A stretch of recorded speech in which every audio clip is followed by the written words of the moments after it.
ਨਾਨਕ ਸਿੰਘ ਦਾ novel ਕਾਲ ਚੱਕਰ। ਅੰਕ 6ਵਾਂ। ਅਚਾਨਕ ਮੈਨੂੰ ਇੱਕ ਖਿਆਲ ਫੁਰਿਆ। ਮੇਰਾ ਦਿਲ ਧੜਕਣ ਲੱਗ ਪਿਆ, ਸਿਰ ਭਾਰਾ ਹੋ ਗਿਆ ਤੇ ਸਰੀਰ ਨੂੰ ਕੰਬਣੀ ਜਿਹੀ ਛਿੜ ਗਈ। ਮੈਂ ਉੱਠ ਕੇ ਬੈਠ ਗਿਆ, ਦੱਬੇ ਪੈਰੀ ਮੰਜੇ ਤੋਂ ਉੱਠਿਆ ਤੇ ਫਿਰ ਦੀਵਾ ਜਗਾਇਆ। ਘਰ ਵਿੱਚ ਮੈਂ ਮੰਜਿਆਂ ਦੇ ਹੇਠ ਉੱਤੇ, ਆਲਿਆਂ ਵਿੱਚ ਤੇ ਚੁੱਲ੍ਹੇ ਦੇ ਆਸੇ-ਪਾਸੇ ਕੋਈ ਚੀਜ਼ ਢੂੰਡਣ ਲੱਗ ਪਿਆ। ਮੈਨੂੰ ਇੱਕ ਹਥੌੜੀ ਲੱਭੀ ਜਿਸ ਦਾ ਦਸਤਾ ਲੋਹੇ ਦਾ ਸੀ। ਛੇਤੀ ਨਾਲ ਮੈਂ ਉਸਨੂੰ ਚੁੱਕ ਲਿਆ ਤੇ ਦੀਵਾ ਬੁਝਾ ਕੇ ਤੇ ਤੀਲਾਂ ਵਾਲੀ ਡੱਬੀ ਖੀਸੇ 'ਚ ਪਾ ਕੇ ਦੱਬੇ ਪੈਰੀ ਕੋਠੇ ਤੇ ਚੜ੍ਹ ਗਿਆ। ਉੱਪਰ ਘਰ ਦੀ ਮਾਲਕ ਰਹਿੰਦੀ ਸੀ। ਇਹ ਇੱਕ ਵਿਧਵਾ ਸੀ, ਪਰ ਚੰਗੇ ਪੈਸੇ ਵਾਲੀ। ਗਲੀ ਦੀਆਂ ਤੀਵੀਆਂ ਗਹਿਣਾ ਗੱਟਾ ਰੱਖ ਕੇ ਇਸ ਪਾਸੋਂ ਰੁਪਏ ਲੈਂਦੀਆਂ ਹੁੰਦੀਆਂ ਸਨ। ਉਹ ਕੱਲ੍ਹ ਦੀ ਕਿਤੇ ਗਈ ਹੋਈ ਸੀ। ਮੈਂ ਜਾ ਕੇ ਜੰਦਰੇ ਨੂੰ ਟੋਹਿਆ। ਜੰਦਰਾ ਕੋਈ ਬਹੁਤਾ ਪੱਕਾ ਨਹੀਂ ਸੀ। ਮੇਰੇ ਦਿਲ ਦੀ ਧੜਕਣ ਇਸ ਵੇਲੇ ਇਤਨੀ ਵਧੀ ਹੋਈ ਸੀ ਕਿ ਜੇ ਕੋਈ 10 ਕਦਮਾਂ ਤੇ ਹੁੰਦਾ ਤਾਂ ਵੀ ਸੁਣ ਲੈਂਦਾ। ਰਾਤ ਹਨੇਰੀ ਸੀ। ਮੈਂ ਇੱਕ ਵਾਰੀ ਧੁਰ ਉੱਪਰਲੀ ਛੱਤੇ ਜਾ ਕੇ ਚੌਹੀਂ ਪਾਸੇ ਨਜ਼ਰ ਮਾਰੀ ਕਿ ਕੋਈ ਜਾਗਦਾ ਤਾਂ ਨਹੀਂ ਸੀ। ਸਭ ਪਾਸੇ ਚੁੱਪ ਚਾਂ ਸੀ। ਮੈਂ ਹੇਠ ਆ ਕੇ ਹਥੌੜੀ ਦਾ ਦਸਤਾ ਜਿੰਦਰੇ ਵਿੱਚ ਪਾ ਕੇ 1-2 ਜ਼ੋਰ-ਜ਼ੋਰ ਦੇ ਅੜਿੱਕੇ ਦਿੱਤੇ। ਖੜਕ ਕਰਕੇ ਇੱਕ ਜ਼ੋਰ ਦੀ ਆਵਾਜ਼ ਆਈ ਤੇ ਜੰਦਰਾ ਟੁੱਟ ਕੇ ਹੇਠਾਂ ਡਿੱਗ ਪਿਆ। ਮੈਂ ਸਿਰ ਤੋਂ ਪੈਰਾਂ ਤੱਕ ਕੰਬ ਰਿਹਾ ਸਾਂ। ਮੇਰੀਆਂ ਲੱਤਾਂ ਝੋਲ ਖਾ ਰਹੀਆਂ ਸਨ। ਰੁੱਤ ਭਾਵੇਂ ਸਰਦੀ ਦੀ ਸੀ, ਪਰ ਮੁੜਕੇ ਨਾਲ ਕੱਪੜੇ ਮੇਰੇ ਗੜੁੱਚ ਹੋਏ ਪਏ ਸਨ। ਮੈਂ ਸਾਹ ਰੋਕ ਕੇ ਅੰਦਰ ਵੜਿਆ। ਤੀਲੀ ਬਾਲ ਕੇ ਹਰ ਪਾਸੇ ਨਜ਼ਰ ਮਾਰੀ। ਇੱਕ ਲੱਕੜ ਦਾ ਸੰਦੂਕ ਸਭ ਤੋਂ ਪਹਿਲਾਂ ਮੇਰੀ ਨਜ਼ਰੀ ਪਿਆ। ਇਸ ਦਾ ਜੰਦਰਾ ਵੀ ਮੈਂ ਤੋੜ ਸੁੱਟਿਆ। ਢੱਕਣ ਚੁੱਕ ਕੇ ਉਸ ਵਿਚਲੀ ਹਰ ਚੀਜ਼ ਹੱਥਾਂ ਨਾਲ ਟੋ ਕੇ ਫੋਲਣ ਲੱਗਾ, ਪਰ ਉਸ ਵਿੱਚ ਕੱਪੜਿਆਂ ਤੋਂ ਛੁੱਟ ਹੋਰ ਕੋਈ ਚੀਜ਼ ਨਾ ਨਿਕਲੀ। ਫਿਰ ਇੱਕ ਹੋਰ ਤੀਲੀ ਬਾਲੀ। ਸਾਹਮਣੇ ਆਲੇ ਵਿੱਚ ਟੀਨ ਦੀ ਚਿਮਨੀ ਪਈ ਸੀ। ਮੈਂ ਉਸਨੂੰ ਜਗਾ ਕੇ ਮੰਜੇ ਦੇ ਹੇਠਾਂ ਰੱਖ ਲਿਆ ਤਾਂ ਜੋ ਚਾਨਣ ਬਾਹਰ ਨਾ ਜਾਵੇ। ਮੈਂ ਬਥੇਰਾ ਢੂੰਡ ਭਾਲ ਕੀਤੀ, ਪਰ ਕੋਈ ਕੰਮ ਦੀ ਚੀਜ਼ ਨਜ਼ਰੀ ਨਾ ਆਈ ਤੇ ਨਾ ਹੀ ਹੋਰ ਕੋਈ ਸੰਦੂਕ ਟਰੰਕ ਵੀ। ਮੈਂ ਹੈਰਾਨ ਹੋ ਕੇ ਸੋਚਣ ਲੱਗਾ ਕਿ ਉਹ ਸਭ ਕੁਝ ਨਾਲ ਹੀ ਲੈ ਗਈ। ਇੰਨੇ ਨੂੰ ਮੇਰੀ ਨਿਗਾਹ ਇੱਕ ਨਿੱਕੀ ਜਿਹੀ ਤਾਕੀ ਪੁਰ ਪਈ ਜੋ ਉੱਪਰਲੇ ਪਾਸੇ ਕੰਧ ਦੇ ਵਿੱਚ ਬਣੀ ਹੋਈ ਸੀ। ਉਸਨੂੰ ਛੋਟੀ ਜਿਹੀ ਜਿੰਦਰੀ ਵੱਜੀ ਹੋਈ ਸੀ। ਇਸਨੂੰ ਮੈਂ ਹੱਥ ਨਾਲ ਮਰੋੜ ਸੁੱਟਿਆ।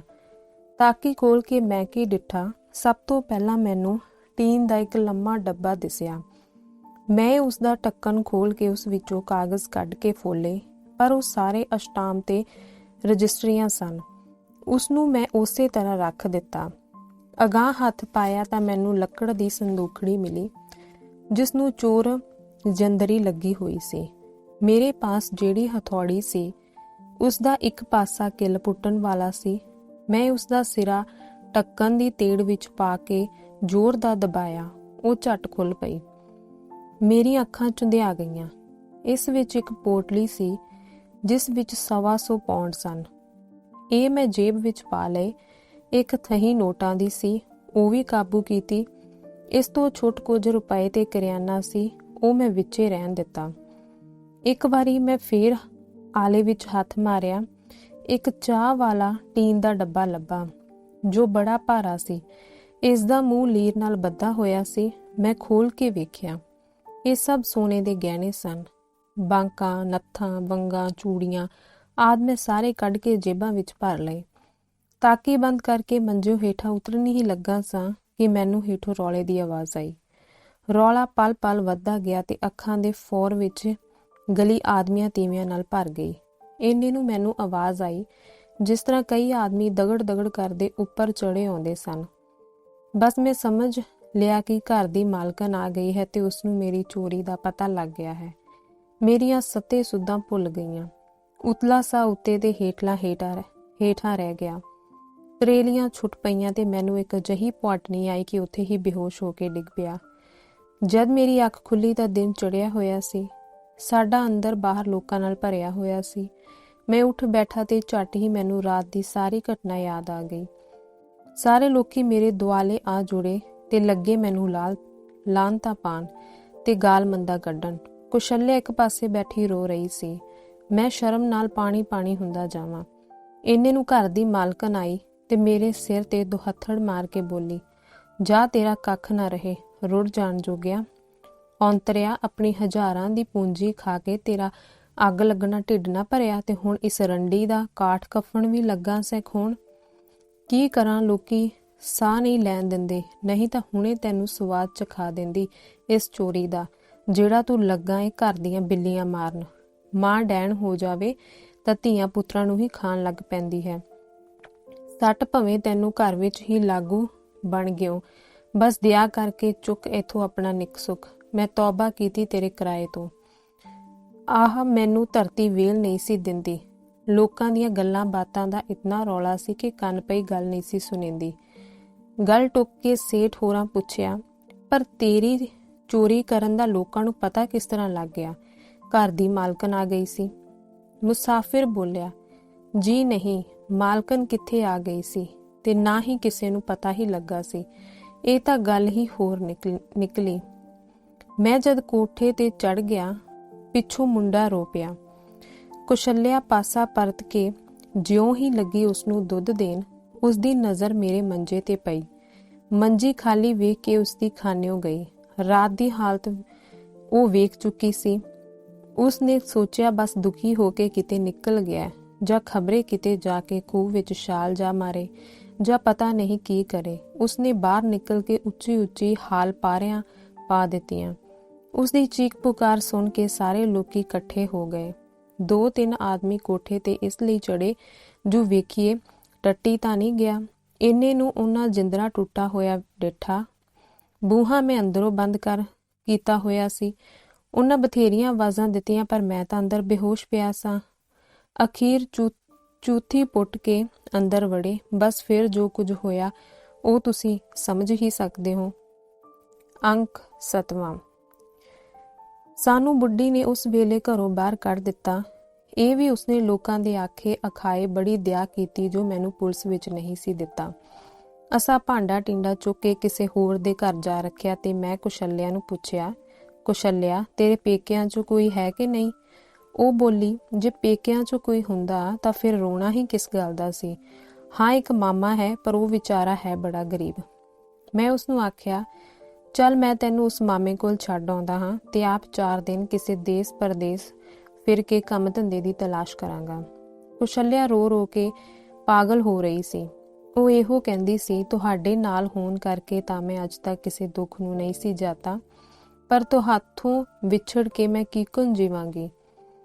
ਮੈਂ ਉਸਨੂੰ ਦਿਲਾਸਾ ਦਿੱਤਾ ਤੇ ਅਸੀਂ ਸ਼ਹਿਰੋਂ 3 ਕੁ ਮੀਲਾਂ ਦੀ ਵਿੱਥ ਤੇ ਗੋਲੜਾ ਨਾਮ ਦੇ ਪਿੰਡ ਪਹੁੰਚੇ, ਜਿੱਥੇ ਉਸਦਾ ਮਾਮਾ ਰਹਿੰਦਾ ਸੀ। ਉਸਦਾ ਮਾਮਾ ਭਾਵੇਂ ਗਰੀਬ ਸੀ, ਪਰ ਸਾਡੀ ਉਸਨੇ ਦਿਲ ਖੋਲ ਕੇ ਆਓ ਭਗਤ ਕੀਤੀ। ਸਾਡੀ ਮੁਸੀਬਤ ਦਾ ਹਾਲ ਸੁਣ ਕੇ ਬੁੱਢਾ ਰੋਣ ਲੱਗ ਪਿਆ ਤੇ ਕੁਸ਼ਲਿਆ ਨੂੰ ਆਖਣ ਲੱਗਾ, ਪੁੱਤਰ, ਮੈਂ ਪੈਸੇ ਨਾਲ ਤੁਹਾਡੀ ਮਦਦ ਨਹੀਂ ਕਰ ਸਕਦਾ, ਬੜਾ ਗਰੀਬ ਹਾਂ, ਪਰ ਬਿਹਾ ਸਿੰਨਾ ਟੁਕੜਾ ਭਾਵੇਂ ਸਾਰੀ ਉਮਰ ਦੋਨੇ ਜਣੇ ਖਾਈ ਜਾਓ। ਸਾਨੂੰ ਹੌਸਲਾ ਹੋ ਗਿਆ। ਅਸੀਂ 4-5 ਦਿਨ ਉੱਥੇ ਰਹੇ। 6ਵੇਂ ਦਿਨ ਰੋ ਧੋ ਕੇ ਇੱਕ ਦੂਜੇ ਨਾਲੋਂ ਵੱਖ ਹੋਏ। ਸਾਡਾ ਵਿਛੋੜਾ ਸਾਡੀ ਸਾਰੀ ਉਮਰ ਦਾ ਪਹਿਲਾ ਤੇ ਛੇਕੜਲਾ ਵਿਛੋੜਾ ਸੀ। ਇਸ ਤੋਂ ਪਹਿਲੋਂ ਜਦੋਂ ਸਾਡਾ ਵਿਆਹ ਹੋਇਆ ਸੀ, ਅਸੀਂ ਇੱਕ ਦਿਨ ਲਈ ਵੀ ਇੱਕ ਦੂਜੇ ਤੋਂ ਵੱਖ ਨਹੀਂ ਸਾਂ ਹੋਏ ਤੇ ਵਿਛੜੇ ਤਾਂ ਇਹੋ ਜਿਹੇ ਕਿ ਹਮੇਸ਼ਾ ਲਈ ਹੀ ਵਿਛੜ ਗਏ। ਸੇਠ ਜੀ, ਇਸ ਗੱਲ ਨੂੰ 14 ਵਰ੍ਹੇ ਹੋ ਗਏ ਹਨ। ਮੁੜ ਕੇ ਕੁਸ਼ਲਿਆ ਦਾ ਭੋਲਾ ਮੁਖੜਾ ਮੈਂ ਮੁਸਾਫਿਰ ਦਾ ਗਲਾ ਭਰ ਗਿਆ ਤੇ ਹੁਣ ਉਸ ਤੋਂ ਬੋਲਿਆ ਨਹੀਂ ਸੀ ਜਾਂਦਾ। ਮਹਾਤਮਾ ਜੀ ਕਹਾਣੀ ਦੇ ਮੁੱਢ ਤੋਂ ਜਿਉਂ ਤੁਸੇ ਦੀ ਬੁੱਕਲ ਵਿੱਚ ਸਿਰ ਦੇ ਕੇ ਬੈਠੇ ਸਨ। ਉਹਨਾਂ 1-2 ਵਾਰੀ ਮੂੰਹ ਬਾਹਰ ਕੱਢ ਕੇ ਤੱਕਿਆ। ਉਹਨਾਂ ਦਾ ਚਿਹਰਾ ਸਖਤ ਉਦਾਸ ਸੀ, ਜਿਸ ਕਰਕੇ ਕਿਸੇ ਦੀ ਉਹਨਾਂ ਨੂੰ ਬੁਲਾਉਣ ਦੀ ਹਿੰਮਤ ਨਾ ਪਈ। ਰਾਜਕੁਮਾਰੀ ਮਨੋਹਰ ਤੇ ਸੇਠ ਪ੍ਰਭਦਿਆਲ ਦੀਆਂ ਅੱਖਾਂ 'ਚੋਂ ਤਰਪ ਅਥਰੂ ਡਿੱਗ ਰਹੇ ਸਨ ਤੇ ਉਹ ਘੜੀ ਮੁੜੀ ਰੁਮਾਲਾਂ ਨਾਲ ਅੱਖਾਂ ਪੂੰਝ ਕੇ ਖੰਗੂਰੇ ਨਾਲ ਆਵਾਜ਼ ਠੀਕ ਕਰਕੇ ਹੁੰਗਾਰਾ ਭਰਨ ਲੱਗ ਜਾਂਦੇ ਸਨ। ਮੁਸਾਫਿਰ ਕਹਿੰਦਾ ਗਿਆ, ਮੈਂ ਪੱਥਰ ਦਾ ਜੇਰਾ ਕੀਤਾ। ਕੁਸ਼ਲਿਆ ਨੂੰ ਗਲ ਨਾਲ ਲਾ ਕੇ ਬੱਚੇ ਦਾ ਮੂੰਹ ਚੁੰਮ ਕੇ ਉਸਨੂੰ ਵਿਲਕਦੀ ਛੱਡ ਕੇ ਉੱਥੋਂ ਤੁਰ ਪਿਆ। ਫਿਰਦਾ ਫਿਰਾਂਦਾ ਟੱਕਰਾ ਮਾਰਦਾ ਮੈਂ ਸਿਆਲਕੋਟ ਪੁੱਜਾ। ਕੁਝ ਦਿਨ ਮੈਂ ਅਵਾਰਾਗਰਦ ਫਿਰਦਾ ਰਿਹਾ। ਕੁਸ਼ਲਿਆ ਦੇ ਮਾਮੇ ਨੇ ਟੁਰਨ ਲੱਗਿਆ ਮੈਨੂੰ 5-7 ਰੁਪਏ ਦਿੱਤੇ ਸਨ, ਸੋ ਮੁੱਕ ਗਏ। ਇੱਕ ਦਿਨ ਮੈਂ ਸੋਚਿਆ, ਉਹ ਸ਼ਰਾਬਖਾਨਾ ਖਰਾਬ, ਮੈਂ ਸਭ ਕੁਝ ਤੇਰੀ ਭੇਟਾ ਕਰ ਦਿੱਤਾ ਕਿ ਤੂੰ ਵੀ ਮੈਨੂੰ ਆਸਰਾ ਨਾ ਦੇਵੇਂਗੀ। ਮੈਂ ਇੱਕ ਠੇਕੇ ਤੇ ਜਾ ਕੇ ਠੇਕੇਦਾਰ ਨੂੰ ਮਿਲਿਆ। ਸਬਬ ਨਾਲ ਉਸਦਾ ਨੌਕਰ ਬਿਮਾਰ ਹੋ ਕੇ ਪਿੰਡ ਚਲਾ ਗਿਆ ਸੀ। ਉਸਨੇ ਮੈਨੂੰ 15 ਰੁਪਏ ਦੇ ਨੌਕਰ ਰੱਖ ਲਿਆ। ਮੇਰਾ ਕੰਮ ਸੀ ਲੋਕਾਂ ਨੂੰ ਸ਼ਰਾਬ ਪਾ ਪਾ ਕੇ ਦੇਣੀ ਤੇ ਲੋੜੀਂਦੀਆਂ ਚੀਜ਼ਾਂ ਉਹਨਾਂ ਨੂੰ ਬਾਜ਼ਾਰੋਂ ਲਿਆ ਕੇ ਦੇਣੀਆਂ। ਮੈਂ ਇੰਨੇ ਵਿੱਚ ਹੀ ਬੜਾ ਖੁਸ਼ ਸਾਂ। ਇਸ ਤੋਂ ਛੁੱਟ ਮੈਂ ਠੇਕੇਦਾਰ ਦੇ ਘਰ ਦਾ ਕੰਮ ਧੰਦਾ ਵੀ ਕਰਦਾ ਸਾਂ, ਜਿਸ ਬਦਲੇ ਰੋਟੀ ਮੈਨੂੰ ਉਸਦੇ ਘਰੋਂ ਮਿਲ ਜਾਂਦੀ ਸੀ। ਹੋਰ ਤਾਂ ਸਭ ਕੁਝ ਠੀਕ ਹੋ ਗਿਆ, ਪਰ ਅੱਖਾਂ ਸਾਹਮਣੇ ਲੋਕਾਂ ਨੂੰ ਸ਼ਰਾਬ ਪੀਂਦਿਆਂ ਵੇਖ ਕੇ ਮੇਰੀਆਂ ਲਾਲਾਂ ਟਪਕ ਪੈਂਦੀਆਂ ਸਨ। ਢੇਲੀ ਰੋਜ਼ ਵਿੱਚ ਮੈਂ ਕੀ ਸ਼ਰਾਬ ਪੀਂਦਾ, ਨਾਲੇ ਪਿੱਛੇ ਦਾ ਵੀ ਫਿਕਰ ਸੀ। ਮੈਂ ਲੋਕਾਂ ਦੇ ਜੂਠੇ ਗਲਾਸ ਬੋਤਲਾਂ ਹੰਗਾਲ ਕੇ ਪੀਣ ਲੱਗ ਪਿਆ। ਇਸ ਨਾਲ ਮੇਰਾ ਝੱਸ ਕਿਸੇ ਹੱਦ ਤੱਕ ਪੂਰਾ ਹੋ ਜਾਂਦਾ ਸੀ। ਕਦੇ ਕਦੇ ਕੋਈ ਸ਼ੌਕੀਨ ਖੁਸ਼ ਹੋ ਕੇ ਮੈਨੂੰ ਘੁੱਟ ਕੁ ਪਿਆਲ ਵੀ ਦਿੰਦੇ ਸਨ। ਮੈਂ ਉੱਥੇ 6 ਮਹੀਨੇ ਰਿਹਾ। ਇਸ ਅਰਸੇ ਵਿੱਚ ਮੈਂ ਕੁਸ਼ਲਿਆਂ ਨੂੰ ਕਈ ਖੱਤ ਪਾਏ, ਪਰ ਮੈਨੂੰ ਇੱਕ ਦਾ ਵੀ ਜਵਾਬ ਨਾ ਆਇਆ, ਜਿਸ ਤੋਂ ਮੈਨੂੰ ਹਰ ਵੇਲੇ ਫਿਕਰ ਲੱਗਾ ਰਹਿੰਦਾ ਸੀ। ਜੋ ਸੁੱਖ ਤੋਂ ਹੋਵੇ ਸਹੀ। ਇਸ ਸਮੇਂ ਵਿੱਚ ਮੈਂ ਔਖ ਸੁਖਾਲ ਕਰਕੇ 60 ਰੁਪਏ ਜੋੜ ਲਏ। ਮੈਂ ਇਹਨੇ ਵਿੱਚ ਹੀ ਬੜਾ ਸੰਤੁਸ਼ਟ ਸਾਂ। ਇੱਕ ਦਿਨ ਮੈਂ ਠੇਕੇਦਾਰ ਨੂੰ ਕਿਹਾ, ਜੇ ਮੈਨੂੰ ਮਾੜੀ ਮੋਟੀ ਥਾਂ ਕਿਰਾਏ ਤੇ ਲੈ ਦਿਓ ਤਾਂ ਮੈਂ ਜਾ ਕੇ ਟੱਬਰ ਨੂੰ ਲੈ ਆਵਾਂ। ਉਹ ਮੇਰੇ ਤੇ ਬੜਾ ਖੁਸ਼ ਸੀ। 3 ਰੁਪਏ ਕਿਰਾਏ ਤੇ ਉਸਨੇ ਮੈਨੂੰ ਆਪਣੇ ਗੁਆਂਢ ਹੀ ਇੱਕ ਥਾਂ ਲੈ ਦਿੱਤਾ। ਮੈਂ ਘਰ ਦੀ ਸਫਾਈ ਕਰਕੇ ਰਾਤ ਦੀ ਗੱਡੀ ਚੜ੍ਹ ਕੇ ਸਵੇਰੇ ਮਾਮੇ ਦੇ ਘਰ ਜਾ ਪੁੱਜਾ। ਅੰਕ 8ਵਾਂ। ਬੜੀ ਚਾਈ ਉੱਡਦਾ ਹੋਇਆ ਮੈਂ ਉਸਦੇ ਘਰ ਪੁੱਜਾ। ਮੇਰਾ ਖਿਆਲ ਸੀ ਹੁਣ ਕਾਕਾ ਸੁੱਖ ਨਾਲ ਵਰੇ ਕੁਦਾ ਹੋਇਆ ਹੋਣਾ ਏ, ਰਿੜਨ ਲੱਗ ਗਿਆ ਹੋਵੇਗਾ। ਜਿਉਂ ਹੀ ਜਾ ਕੇ ਘਰ ਨੂੰ ਜਿੰਦਰਾ ਵੱਜਾ ਹੋਇਆ ਵੇਖਿਆ, ਮੇਰਾ ਸਿਰ ਚਕਰਾਉਣ ਲੱਗ ਪਿਆ। ਆਂਢ ਗੁਆਂਢ ਨੂੰ ਪੁੱਛਿਆ। ਉਹਨਾਂ ਵੱਲੋਂ ਜੋ ਉੱਤਰ ਮਿਲਿਆ ਉਸ ਨਾਲ ਮੇਰੇ ਲੂੰ ਵਿੱਚ ਭਾਂਬੜ ਬਲ ਉੱਠੇ। ਉਹਨਾਂ ਦੱਸਿਆ ਕਿ ਕੁਸ਼ਲਿਆ ਦਾ ਮਾਮਾ ਤੁਹਾਡੇ ਚਲੇ ਜਾਣ ਤੋਂ 1 ਮਹੀਨਾ ਬਾਅਦ ਹੀ ਹੈਜੇ ਨਾਲ ਮਰ ਗਿਆ। ਕੁਸ਼ਲਿਆ ਨੇ ਕੁਝ ਦਿਨ ਰੋ ਧੋ ਕੇ ਕੱਟੇ। ਉਹ ਘਰ ਵਿੱਚ ਇਕੱਲੀ ਸੀ। ਐਨੇ ਨੂੰ ਰਾਵਲਪਿੰਡੀ ਦਾ ਰਾਮਨਾਥ ਨਾਮੇ ਸ਼ਾਹੂਕਾਰ ਇੱਕ ਦਿਨ ਇੱਥੇ ਆਇਆ ਤੇ ਕੁਸ਼ਲਿਆ ਨੂੰ ਤਰ੍ਹਾਂ ਦੀਆਂ ਹਮਦਰਦੀ ਭਰੀਆਂ ਗੱਲਾਂ ਸੁਣਾ ਕੇ ਤੇ ਕਈ ਤਰ੍ਹਾਂ ਦੇ ਲਾਲਚ ਦੇ ਕੇ ਲੱਗਾ ਉਸਦੇ ਜਾਲਪਨ। ਪਰ ਕੁਸ਼ਲਿਆ ਦੀਆਂ ਫਿਟਕਾਰਾਂ ਦੇ ਸਾਹਮਣੇ ਉਹ ਠਹਿਰ ਨਾ ਸਕਿਆ। ਉਹ ਲੁੱਚਾ ਕੱਦ ਟਲਣ ਵਾਲਾ ਸੀ। ਉਸਨੇ 2-3 ਗੁੰਡਿਆਂ ਨੂੰ ਵਿਚਾਰੀ ਦੇ ਮਗਰ ਪਾ ਦਿੱਤਾ, ਜਿਨ੍ਹਾਂ ਨੇ ਉਸਦੀ ਨੱਕ 'ਚ ਜਾਨ ਲਿਆ ਛੱਡੀ। ਇੱਥੋਂ ਤੱਕ ਕਿ ਵਿਚਾਰੀ ਨੂੰ ਘਰੋਂ ਬਾਹਰ ਨਿਕਲਣਾ ਵੀ ਔਖਾ ਹੋ ਗਿਆ। ਗੁਆਂਢਣਾਂ ਨੇ ਮੈਨੂੰ ਦੱਸਿਆ ਕਿ ਇੱਕ ਤੇ ਉਹ ਤੇਰੇ ਵਿਛੋੜੇ ਵਿੱਚ ਹਰ ਵੇਲੇ ਰੋਂਦੀ ਰਹਿੰਦੀ ਸੀ, ਦੂਜਾ ਮਾਮੇ ਦਾ ਸ਼ੋਕ, ਤੀਜੇ ਘਰ ਵਿੱਚ ਇਕੱਲੀ ਹੋਣ ਕਰਕੇ ਦੁਖੀ ਸੀ। ਫਿਰ ਵੀ ਬੜੇ ਹੌਸਲੇ ਵਾਲੀ ਸਮਝੋ, ਜੋ ਕਿਸੇ ਨਾ ਕਿਸੇ ਤਰ੍ਹਾਂ ਦਿਨ ਕੱਟੀ ਕਰਦੀ ਸੀ। ਪਰ ਰਾਮਨਾਥ ਦਾ ਅਨਿਆਇਓ ਝੱਲਣ ਦੀ ਉਸ ਵਿੱਚ ਤਾਕਤ ਨਹੀਂ ਸੀ। ਅਖੀਰ ਵਿਚਾਰੀ ਤੰਗ ਆ ਕੇ ਇੱਕ ਦਿਨ ਵੱਡੇ ਵੇਲੇ ਸਵੇਰੇ ਹੀ ਮੁੰਡੇ ਨੂੰ ਲੈ ਕੇ ਪਤਾ ਨਹੀਂ ਕਿੱਥੇ ਚਲੀ ਗਈ। ਉਸ ਨੂੰ ਗਈ ਨੂੰ ਅੱਜ 6ਵਾਂ ਦਿਨ ਹੈ। ਜਾਣ ਤੋਂ ਪਹਿਲਾਂ ਕਹਿੰਦੀ ਸੀ, ਹੁਣ ਮੈਂ ਇੱਥੇ ਨਹੀਂ ਰਹਾਂਗੀ, ਜਿੱਥੇ ਵੀ ਹੋਣਗੇ ਇੱਕ ਵਾਰੀ ਜ਼ਰੂਰ ਉਹਨਾਂ ਨੂੰ ਢੂੰਡ ਕੇ ਛੱਡਾਂਗੇ। ਅਸਾਂ ਉਸ ਨੂੰ ਬਥੇਰਾ ਹੌਸਲਾ ਦਿੱਤਾ ਕਿ ਤੂੰ ਕਿਉਂ ਜਾਂਦੀ ਹੈ, ਥੋੜੇ ਦਿਨ ਹੋਰ ਟਿਕ ਜਾ, ਤੇਰੇ ਪਤੀ ਦਾ ਖਬਰੇ ਕੋਈ ਖਤ ਪੱਤਰ ਹੀ ਆ ਜਾਵੇਗਾ। ਐਵੇਂ ਬਿਨਾਂ ਪਤੇ ਤੂੰ ਉਸਨੂੰ ਕਿੱਥੇ ਲੱਭੇਂਗੀ। ਗੁਆਂਢਣਾਂ ਦੀ ਗੱਲ ਸੁਣ ਕੇ ਮੈਂ ਹੈਰਾਨੀ ਨਾਲ ਪੁੱਛਿਆ ਕਿ ਉਸਨੂੰ ਮੇਰੇ ਖਤ ਕੋਈ ਨਹੀਂ ਸਨ ਆਏ। ਮੈਂ ਤਾਂ ਪਹਿਲੇ ਮਹੀਨੇ ਹੀ ਉਸਨੂੰ 3 ਖਤ ਪਾਏ ਸਨ। ਮਾਲੂਮ ਹੁੰਦਾ ਹੈ ਇਹ ਵੀ ਉਸੇ ਬਦਮਾਸ਼ ਰਾਮ ਲਾਲ ਦੀ ਸ਼ੈਤਾਨੀ ਸੀ। ਇਸ ਪਿੰਡ ਵਿੱਚ ਉਸਦੀ ਚੋਖੀ ਜ਼ਿਮੀਦਾਰੀ ਤੇ ਦਬਦਬਾ ਹੋਣ ਕਰਕੇ ਉਸਨੇ ਮੇਰੇ ਸਾਰੇ ਖਤ ਗੁੰਮ ਕਰ ਲਏ ਹੋਣੇ ਨੇ। ਮੁਸਾਫਿਰ ਜਰਾ ਕੁ ਰੁਕ ਕੇ ਫਿਰ ਆਪਣੀ ਹੱਡਬੀਤੀ ਸੁਣਾਉਣ ਲੱਗਾ। ਉਹ ਸੇਠ ਜੀ, ਮੈਂ ਉਸ ਵੇਲੇ ਦੀ ਹਾਲਤ ਕਿਉਂ ਬਿਆਨ ਕਰਾਂ। ਉਸ ਕਮਜ਼ਾਤ ਦੀ ਇਤਨੀ ਦਲੇਰੀ, ਬਦਲੇ ਦੀ ਅੱਗ ਜੋ ਮੇਰੇ ਦਿਲ ਵਿੱਚ ਚਿਰਾਂ ਤੋਂ ਧੁਖ ਰਹੀ ਸੀ, ਭਾਂਬੜ ਬਣ ਕੇ ਮੱਚ ਉੱਠੀ।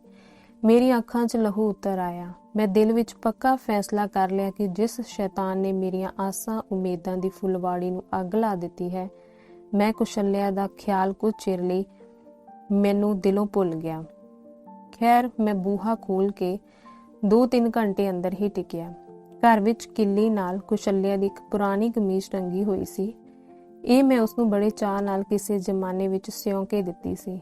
ਮੈਂ ਕਮੀਜ਼ ਨੂੰ ਗਲ ਨਾਲ ਲਾ ਕੇ ਪਤਾ ਨਹੀਂ ਕਿੰਨਾ ਚਿਰ ਰੋਂਦਾ ਰਿਹਾ। ਫਿਰ ਕਾਕੇ ਦੀ ਫਰਾਕ ਮੈਨੂੰ ਨਜ਼ਰ ਪਈ। ਮੁਸਾਫਿਰ ਨੇ ਠੰਡਾ ਸਾਹ ਭਰਿਆ ਤੇ ਫਿਰ ਕਹਿਣਾ ਸ਼ੁਰੂ ਕੀਤਾ, ਕਮੀਜ਼ ਤੇ ਫਰਾਕ ਵਲੇਟ ਕੇ ਮੈਂ ਜੇਬ ਵਿੱਚ ਪਾ ਲਈਆਂ ਤੇ ਉੱਥੋਂ ਟੁਰ ਕੇ ਰਾਵਲਪਿੰਡੀ ਪੁੱਜਾ। ਇੱਥੇ ਆ ਕੇ ਰਾਮਨਾਥ ਦਾ ਪਤਾ ਲੱਗਾ ਕਿ ਉਹ ਲਾਇਲਪੁਰ ਆਪਣੇ ਚੱਕ ਵਿੱਚ ਮੁਰੱਬਿਆਂ ਦੀ ਦੇਖਭਾਲ ਲਈ ਪਰਸੋਂ ਦਾ ਗਿਆ ਹੋਇਆ ਹੈ। ਮੈਂ ਉਸੇ ਦਿਨ ਉੱਥੋਂ ਟੁਰ ਪਿਆ। ਦੂਜੇ ਦਿਨ ਮੈਂ ਲਾਇਲਪੁਰ ਦੇ ਬਾਜ਼ਾਰਾਂ ਵਿੱਚ ਫਿਰ ਰਿਹਾ ਸਾਂ। ਸਭ ਤੋਂ ਪਹਿਲਾਂ ਮੈਂ ਇੱਕ ਲਾਹੌਰ ਪਾਸੋਂ ਇੱਕ ਬੜੀ ਵਧੀਆ ਛਵੀ ਬਣਵਾਈ। ਉਸ ਦੀ ਧਾਰ ਇਤਨੀ ਤੇਜ਼ ਕਰਾਈ ਕਿ ਉਸਰੇ ਵਾਂਗ ਉਹ ਵਾਲਾਂ ਨੂੰ ਲਾ ਸੁੱਟਦੀ ਸੀ। ਇਹ ਮੈਂ ਦਸਤੇ ਨਾਲੋਂ ਲਾ ਕੇ ਬਿਸਰੇ ਵਿੱਚ ਲੁਕਾ ਛੱਡੀ ਸੀ। ਦੂਜੇ ਦਿਨ ਪੁੱਛਦਾ ਪਛਾਣਦਾ ਉਸੇ ਚੱਕ ਪਹੁੰਚਾ। ਉੱਥੇ ਇੱਕ ਛੋਟਾ ਜਿਹਾ ਗੁਰਦੁਆਰਾ ਸੀ, ਉਸ ਵਿੱਚ ਡੇਰਾ ਕੀਤਾ। ਅਸਬਾਬ ਉੱਥੇ ਰੱਖ ਕੇ ਮੈਂ ਆਪਣੇ ਆਪ ਨੂੰ ਵਪਾਰੀ ਪ੍ਰਗਟ ਕਰਕੇ ਰਾਮਨਾਥ ਬਾਬਤ ਪੁੱਛਗਿੱਛ ਕੀਤੀ।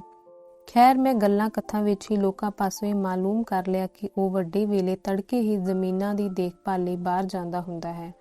ਮੈਂ ਕੁਝ ਹੋਰ ਗੱਲਾਂ ਬਾਤਾਂ ਕਰਕੇ ਡੇਰੇ ਮੁੜ ਆਇਆ। 1-2 ਦਿਨ ਹੋਰ ਮੈਂ ਲੁੱਕ ਕੇ ਉਸਦੀ ਚਾਲ ਢਾਲ ਵੇਖਦਾ ਰਿਹਾ ਤੇ ਜਿਸ ਰਾਹੋਂ ਮੁਰੱਬਿਆਂ ਵਿੱਚ ਆਉਂਦਾ ਜਾਂਦਾ ਸੀ ਉਹ ਮਾਲੂਮ ਕਰ ਲਿਆ। ਚੌਥੇ ਦਿਨ ਮੈਂ ਉਸ ਰਾਹ ਵਿੱਚ ਇੱਕ ਝਾੜੀ ਦੇ ਪਿੱਛੇ ਲੁੱਕ ਕੇ ਜਾ ਬੈਠਾ। ਛਵੀ ਠੋਕ ਠਾਕ ਕੇ ਮੈਂ ਤਿਆਰ ਕੀਤੀ ਹੋਈ ਸੀ। ਉਸ ਵੇਲੇ ਬਦਲਾ ਲੈਣ ਦੀ ਅੱਗ ਮੇਰੇ ਅੰਦਰ ਹੋਰ ਵੀ ਤੇਜ਼ ਹੋ ਉੱਠੀ। ਮੇਰੀ ਸ਼ਕਲ ਕੋਈ ਦੇਖਦਾ ਤਾਂ ਜ਼ਰੂਰ ਡਰ ਜਾਂਦਾ। ਡਰ ਭੌ ਮੈਥੋਂ ਕੋਹਾਂ ਦੂਰ ਸੀ, ਕਿਉਂਕਿ ਮੈਂ ਹੁਣ ਜਿਉਣ ਤੋਂ ਤੰਗ ਆ ਚੁੱਕਾ ਸਾਂ। ਮੈਨੂੰ ਪਤਾ ਸੀ ਕਿ ਮੈਂ ਫਾਂਸੀ ਮਿਲਣ ਲਈ ਆਪਣੇ ਰੱਸੇ ਪੈੜੇ ਵੱਟ ਰਿਹਾ ਹਾਂ, ਪਰ ਇਸ ਦਾ ਮੈਨੂੰ ਰਤੀ ਵੀ ਡਰ ਨਹੀਂ ਸੀ। ਮੈਂ ਆਪਣਾ ਕੋਟ ਉਤਾਰ ਕੇ ਇੱਕ ਪਾਸੇ ਰੱਖ ਦਿੱਤਾ। ਇਸ ਤੋਂ ਬਾਅਦ ਮੈਂ ਵਾਸਕਟ ਉਤਾਰਨ ਲੱਗਾ, ਪਰ ਉਸਦੀ ਜੇਬ ਵਿੱਚ ਮੇਰੇ ਕਾਕੇ ਦੀ ਗੁਲਾਬੀ ਰੰਗ ਦੀ ਫਰਾਕ ਸੀ, ਜਿਸ ਦਾ ਕੁਝ ਹਿੱਸਾ ਜੇਬ ਚੋਂ ਬਾਹਰ ਨਿਕਲਿਆ ਹੋਇਆ ਸੀ। ਇਸ ਵੱਲ ਵੇਖ ਕੇ ਮੈਂ ਵਾਸਕਟ ਗੱਲ ਹੀ ਪਈ ਰਹਿਣ ਦਿੱਤੀ ਤੇ ਸੋਚਣ ਲੱਗਾ, ਕਾਕਾ ਬਿਹਾਰੀ ਪੁੱਤਰ, ਤੇਰੀ ਫਰਾਕ ਦਾ ਰੰਗ ਫਿੱਕਾ ਹੈ, ਇਸ ਨੂੰ ਮੈਂ ਅੱਜ ਹੋਰ ਗੂੜਾ ਰੰਗ ਚਾੜਾਂਗਾ।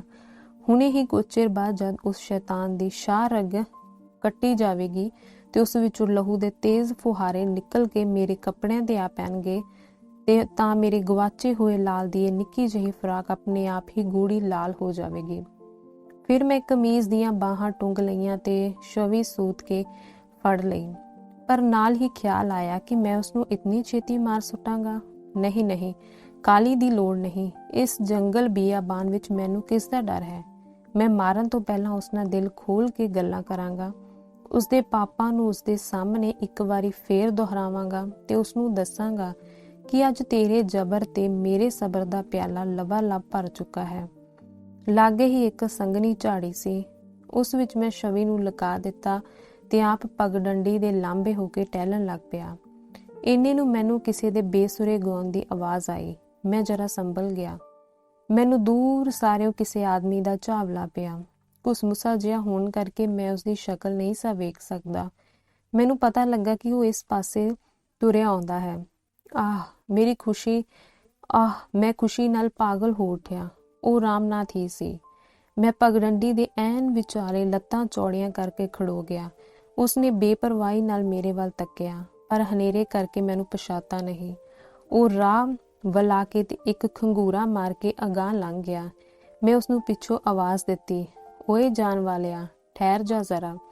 ਉਸਨੇ ਤਰਬਕ ਕੇ ਪਿੱਛੇ ਤੱਕਿਆ। ਉਸਦੇ ਹੱਥ ਵਿੱਚ ਇੱਕ ਬੈਂਡ ਦੀ ਸੋਟੀ ਸੀ। ਪਹਿਲਾਂ ਤੋਂ ਡਰਿਆ, ਪਰ ਮੈਨੂੰ ਖਾਲੀ ਹੱਥ ਵੇਖ ਕੇ ਉਸਦਾ ਹੌਸਲਾ ਵੱਧ ਗਿਆ ਤੇ ਪਿੱਛੇ ਮੁੜ ਕੇ ਬੋਲਿਆ, ਕੌਣ ਏ ਓਏ ਤੂੰ, ਇਸ ਤਰ੍ਹਾਂ ਕੱਬਾ ਬੋਲਣ ਵਾਲਾ? ਮੈਂ ਥੋੜਾ ਜਿਹਾ ਮੁਸਕਰਾ ਕੇ ਸਿਰ ਹਿਲਾਉਂਦਿਆਂ ਹੋਇਆ ਕਿਹਾ, ਨੇੜੇ ਹੋ ਕੇ ਵੇਖ ਤੇ ਆਪੇ ਪਛਾਣ ਲੈ ਕਿ ਮੈਂ ਕੌਣ ਹਾਂ। ਉਹ ਮੇਰੇ ਪਾਸ ਆ ਗਿਆ। ਵੇਖਦਿਆਂ ਹੀ ਉਸਨੇ ਮੈਨੂੰ ਪਛਾਣ ਲਿਆ। ਕੁਝ ਚਿਰ ਅੱਖਾਂ ਪਾੜ ਕੇ ਮੇਰੇ ਵੱਲ ਤੱਕਦਾ ਰਿਹਾ, ਫਿਰ ਹੈਰਾਨ ਹੋ ਕੇ ਬੋਲਿਆ, ਰਾਮ ਲਭਾਇਆ। ਮੈਂ ਉਸ ਵੱਲ ਤੱਕ ਕੇ ਇੱਕ ਭਿਆਨਕ ਹਾਸਾ ਹੱਸਿਆ ਤੇ ਫਿਰ ਅੱਖਾਂ ਮਟਕਾ ਕੇ ਕਿਹਾ, ਹਾਂ, ਮੈਂ ਰਾਮ ਲਭਾਇਆ ਹਾਂ।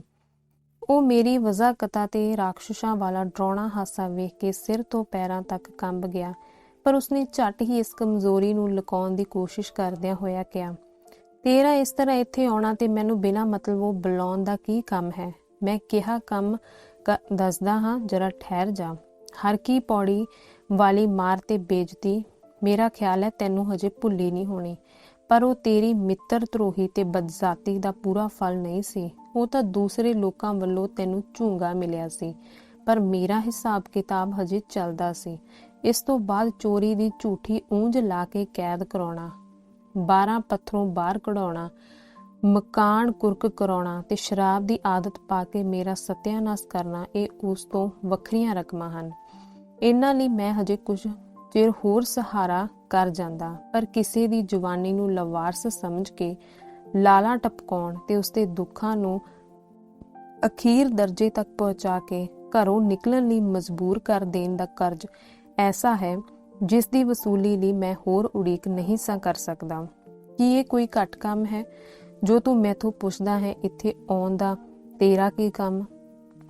ਰਾਮਨਾਥ ਨੂੰ ਉਸਦੇ ਪਾਪਾ ਨੇ ਇੱਕ ਵਾਰੀ ਫੇਰ ਕੰਬਾ ਦਿੱਤਾ, ਪਰ ਨਾਲ ਹੀ ਉਸਨੂੰ ਮੋਟਾ ਤਾਜ਼ਾ ਹੋਣ ਦਾ ਘਮੰਡ ਸੀ ਤੇ ਨਾਲੇ ਜਦ ਉਸਦੇ ਸਾਹਮਣੇ ਖਾਲੀ ਹੱਥ ਖੜਾ ਸਾਂ ਉਸਨੂੰ ਹੱਥ ਵਾਲੀ ਸੋਟੀ ਖਬਰੇ ਭੰਗਿਆਂ ਦੀ ਤੋਪ ਮਾਲੂਮ ਹੋਣ ਲੱਗ ਪਈ ਸੀ। ਉਹ ਕੜਕ ਕੇ ਬੋਲਿਆ, ਬਸ ਬਸ, ਬਹੁਤੀ ਬਕਵਾਸ ਕਰਨ ਦੀ ਲੋੜ ਨਹੀਂ। ਇੱਕ ਕਮੀਨੇ ਦਰਜੀ ਦੀ ਇਤਨੀ ਦਲੇਰੀ, ਜਾਤ ਦੀ ਕੋੜ ਕਿਰਲੀ ਤੇ ਸ਼ਤੀਰਾਂ ਨੂੰ ਜਫੇ। ਤੈਨੂੰ ਪਤਾ ਨਹੀਂ ਤੂੰ ਇਸ ਵੇਲੇ ਕਿਸ ਦੀ ਜ਼ਮੀਨ ਵਿੱਚ ਖੜਾ ਹੈ। ਮੇਰਾ ਖਿਆਲ ਹੈ ਤੈਨੂੰ ਤੇਰੀ ਮੌਤ ਇੱਥੇ ਸੱਦ ਕੇ ਲਿਆਈ ਹੈ। ਬਾਕੀ ਜਿਸ ਕੁਸ਼ਲਿਆ ਪਿੱਛੇ ਤੂੰ ਇਤਨਾ ਭੁੜਕਦਾ ਫਿਰਦਾ ਹੈ ਉਹ ਮੇਰੇ ਪਾਸੋਂ ਬਹੁਤਾ ਚਿਰ ਬਚ ਨਹੀਂ ਸਕਦੀ। ਤੈਨੂੰ ਵਿਖਾ ਦਿੰਦਾ ਜੇ ਹੋਰ 2-4 ਦਿਨ ਟਿਕਦੀ, ਪਰ ਉਹ ਅਵਾਰਾਗਰਦ ਜਨਾਨੀ ਦਾ ਮਾਰ ਕੇ ਨਿਕਲ ਹੀ ਗਈ। ਪਰ ਮੇਰੇ ਆਦਮੀ ਵੀ ਚਿੱਤਰਗੁਪਤ ਹੋ ਕੇ ਉਸਦੀ ਢੂੰਡ ਲਈ ਜੁਟੇ ਹੋਏ ਨੇ। ਬਸ ਆਈ ਕਿ ਆਈ। ਹੁਣ ਤੱਕ ਮੈਂ ਸਹਾਰੇ ਨਾਲ ਗੱਲਾਂ ਕਰ ਰਿਹਾ ਸਾਂ, ਪਰ ਉਸ ਦੁਸ਼ਟ ਦੀ ਬਕਵਾਸ ਸੁਣ ਕੇ ਮੇਰਾ ਲਹੂ ਫੇਰ ਉਬਲ ਉੱਠਿਆ। ਮੈਂ ਕੰਬਦਾ ਹੋਇਆ ਬੋਲਿਆ, ਮੇਰਾ ਖਿਆਲ ਸੀ ਆਪਣੀਆਂ ਕਰਤੂਤਾਂ ਨੂੰ ਯਾਦ ਕਰਕੇ ਤੈਨੂੰ ਸ਼ਰਮ ਆਵੇਗੀ, ਪਰ ਮੈਨੂੰ ਅੱਜ ਪਤਾ ਲੱਗਾ ਕਿ ਜਿਤਨਾ ਕਮੀਨਾ ਮੈਂ ਤੈਨੂੰ ਸਮਝਦਾ ਸਾਂ ਤੂੰ ਉਸ ਨਾਲ 1000 ਗੁਣਾ ਵੱਧ ਕਮੀਨਾ ਹੈ।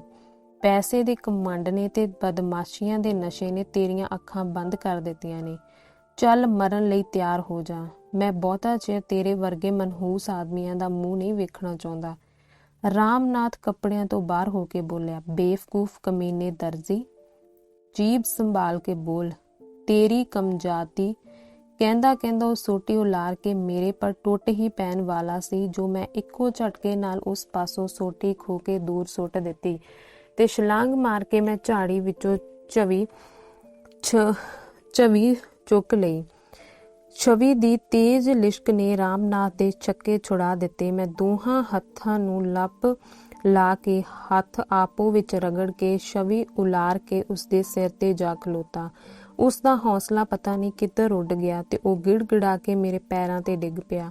ਇਹ ਉਸਦੇ ਪਾਪਾਂ ਦਾ ਪ੍ਰਾਸ਼ਚਿਤ ਨਹੀਂ ਸੀ ਕਿ ਕਿਸੇ ਤਰ੍ਹਾਂ ਗੱਲਾਂ ਕਥਾ ਵਿੱਚ ਕੁਝ ਵੇਲਾ ਹੋਰ ਲੰਘ ਜਾਵੇ ਤੇ ਇੰਨੇ ਨੂੰ ਉਸਦੇ ਮੁਜਾਰੇ ਜੋ ਆਉਣ ਵਾਲੇ ਹੀ ਹੋਣਗੇ ਆ ਜਾਣ ਤੇ ਸਾਰਾ ਕੰਮ ਉਲਟ ਪੁਲਟ ਹੋ ਜਾਵੇ। ਪਰ ਮੈਂ ਕਦੋਂ ਉਸਦੇ ਦਾਅ ਹੇਠ ਆਉਣ ਵਾਲਾ ਸਾਂ। ਝੱਟ ਹੀ ਮੈਂ ਇੱਕ ਹੋਰ ਜ਼ੋਰ ਦਾ ਠੁੱਡਾ ਮਾਰ ਕੇ ਉਸਨੂੰ ਪਰਾਂ ਰੇੜ ਦਿੱਤਾ ਤੇ ਕਿਹਾ, ਤੈਨੂੰ 2 ਮਿੰਟਾਂ ਦੀ ਮੋਹਲਤ ਹੈ, ਰੱਬ ਦਾ ਨਾਂ ਲੈ ਲੈ।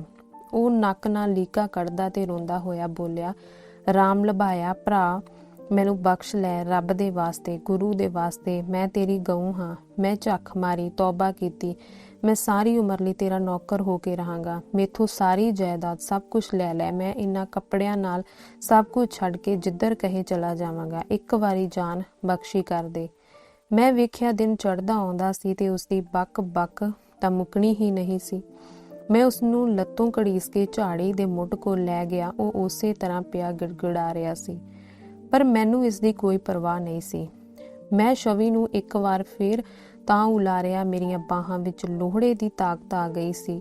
ਉਸ ਵੇਲੇ ਮੈਨੂੰ ਆਪਣੇ ਆਪ ਦਾ ਕੋਈ ਪਤਾ ਨਹੀਂ ਸੀ ਜੋ ਮੈਂ ਕਿੱਥੇ ਹਾਂ ਤੇ ਕੀ ਕਰ ਲਿਆ ਹੈ।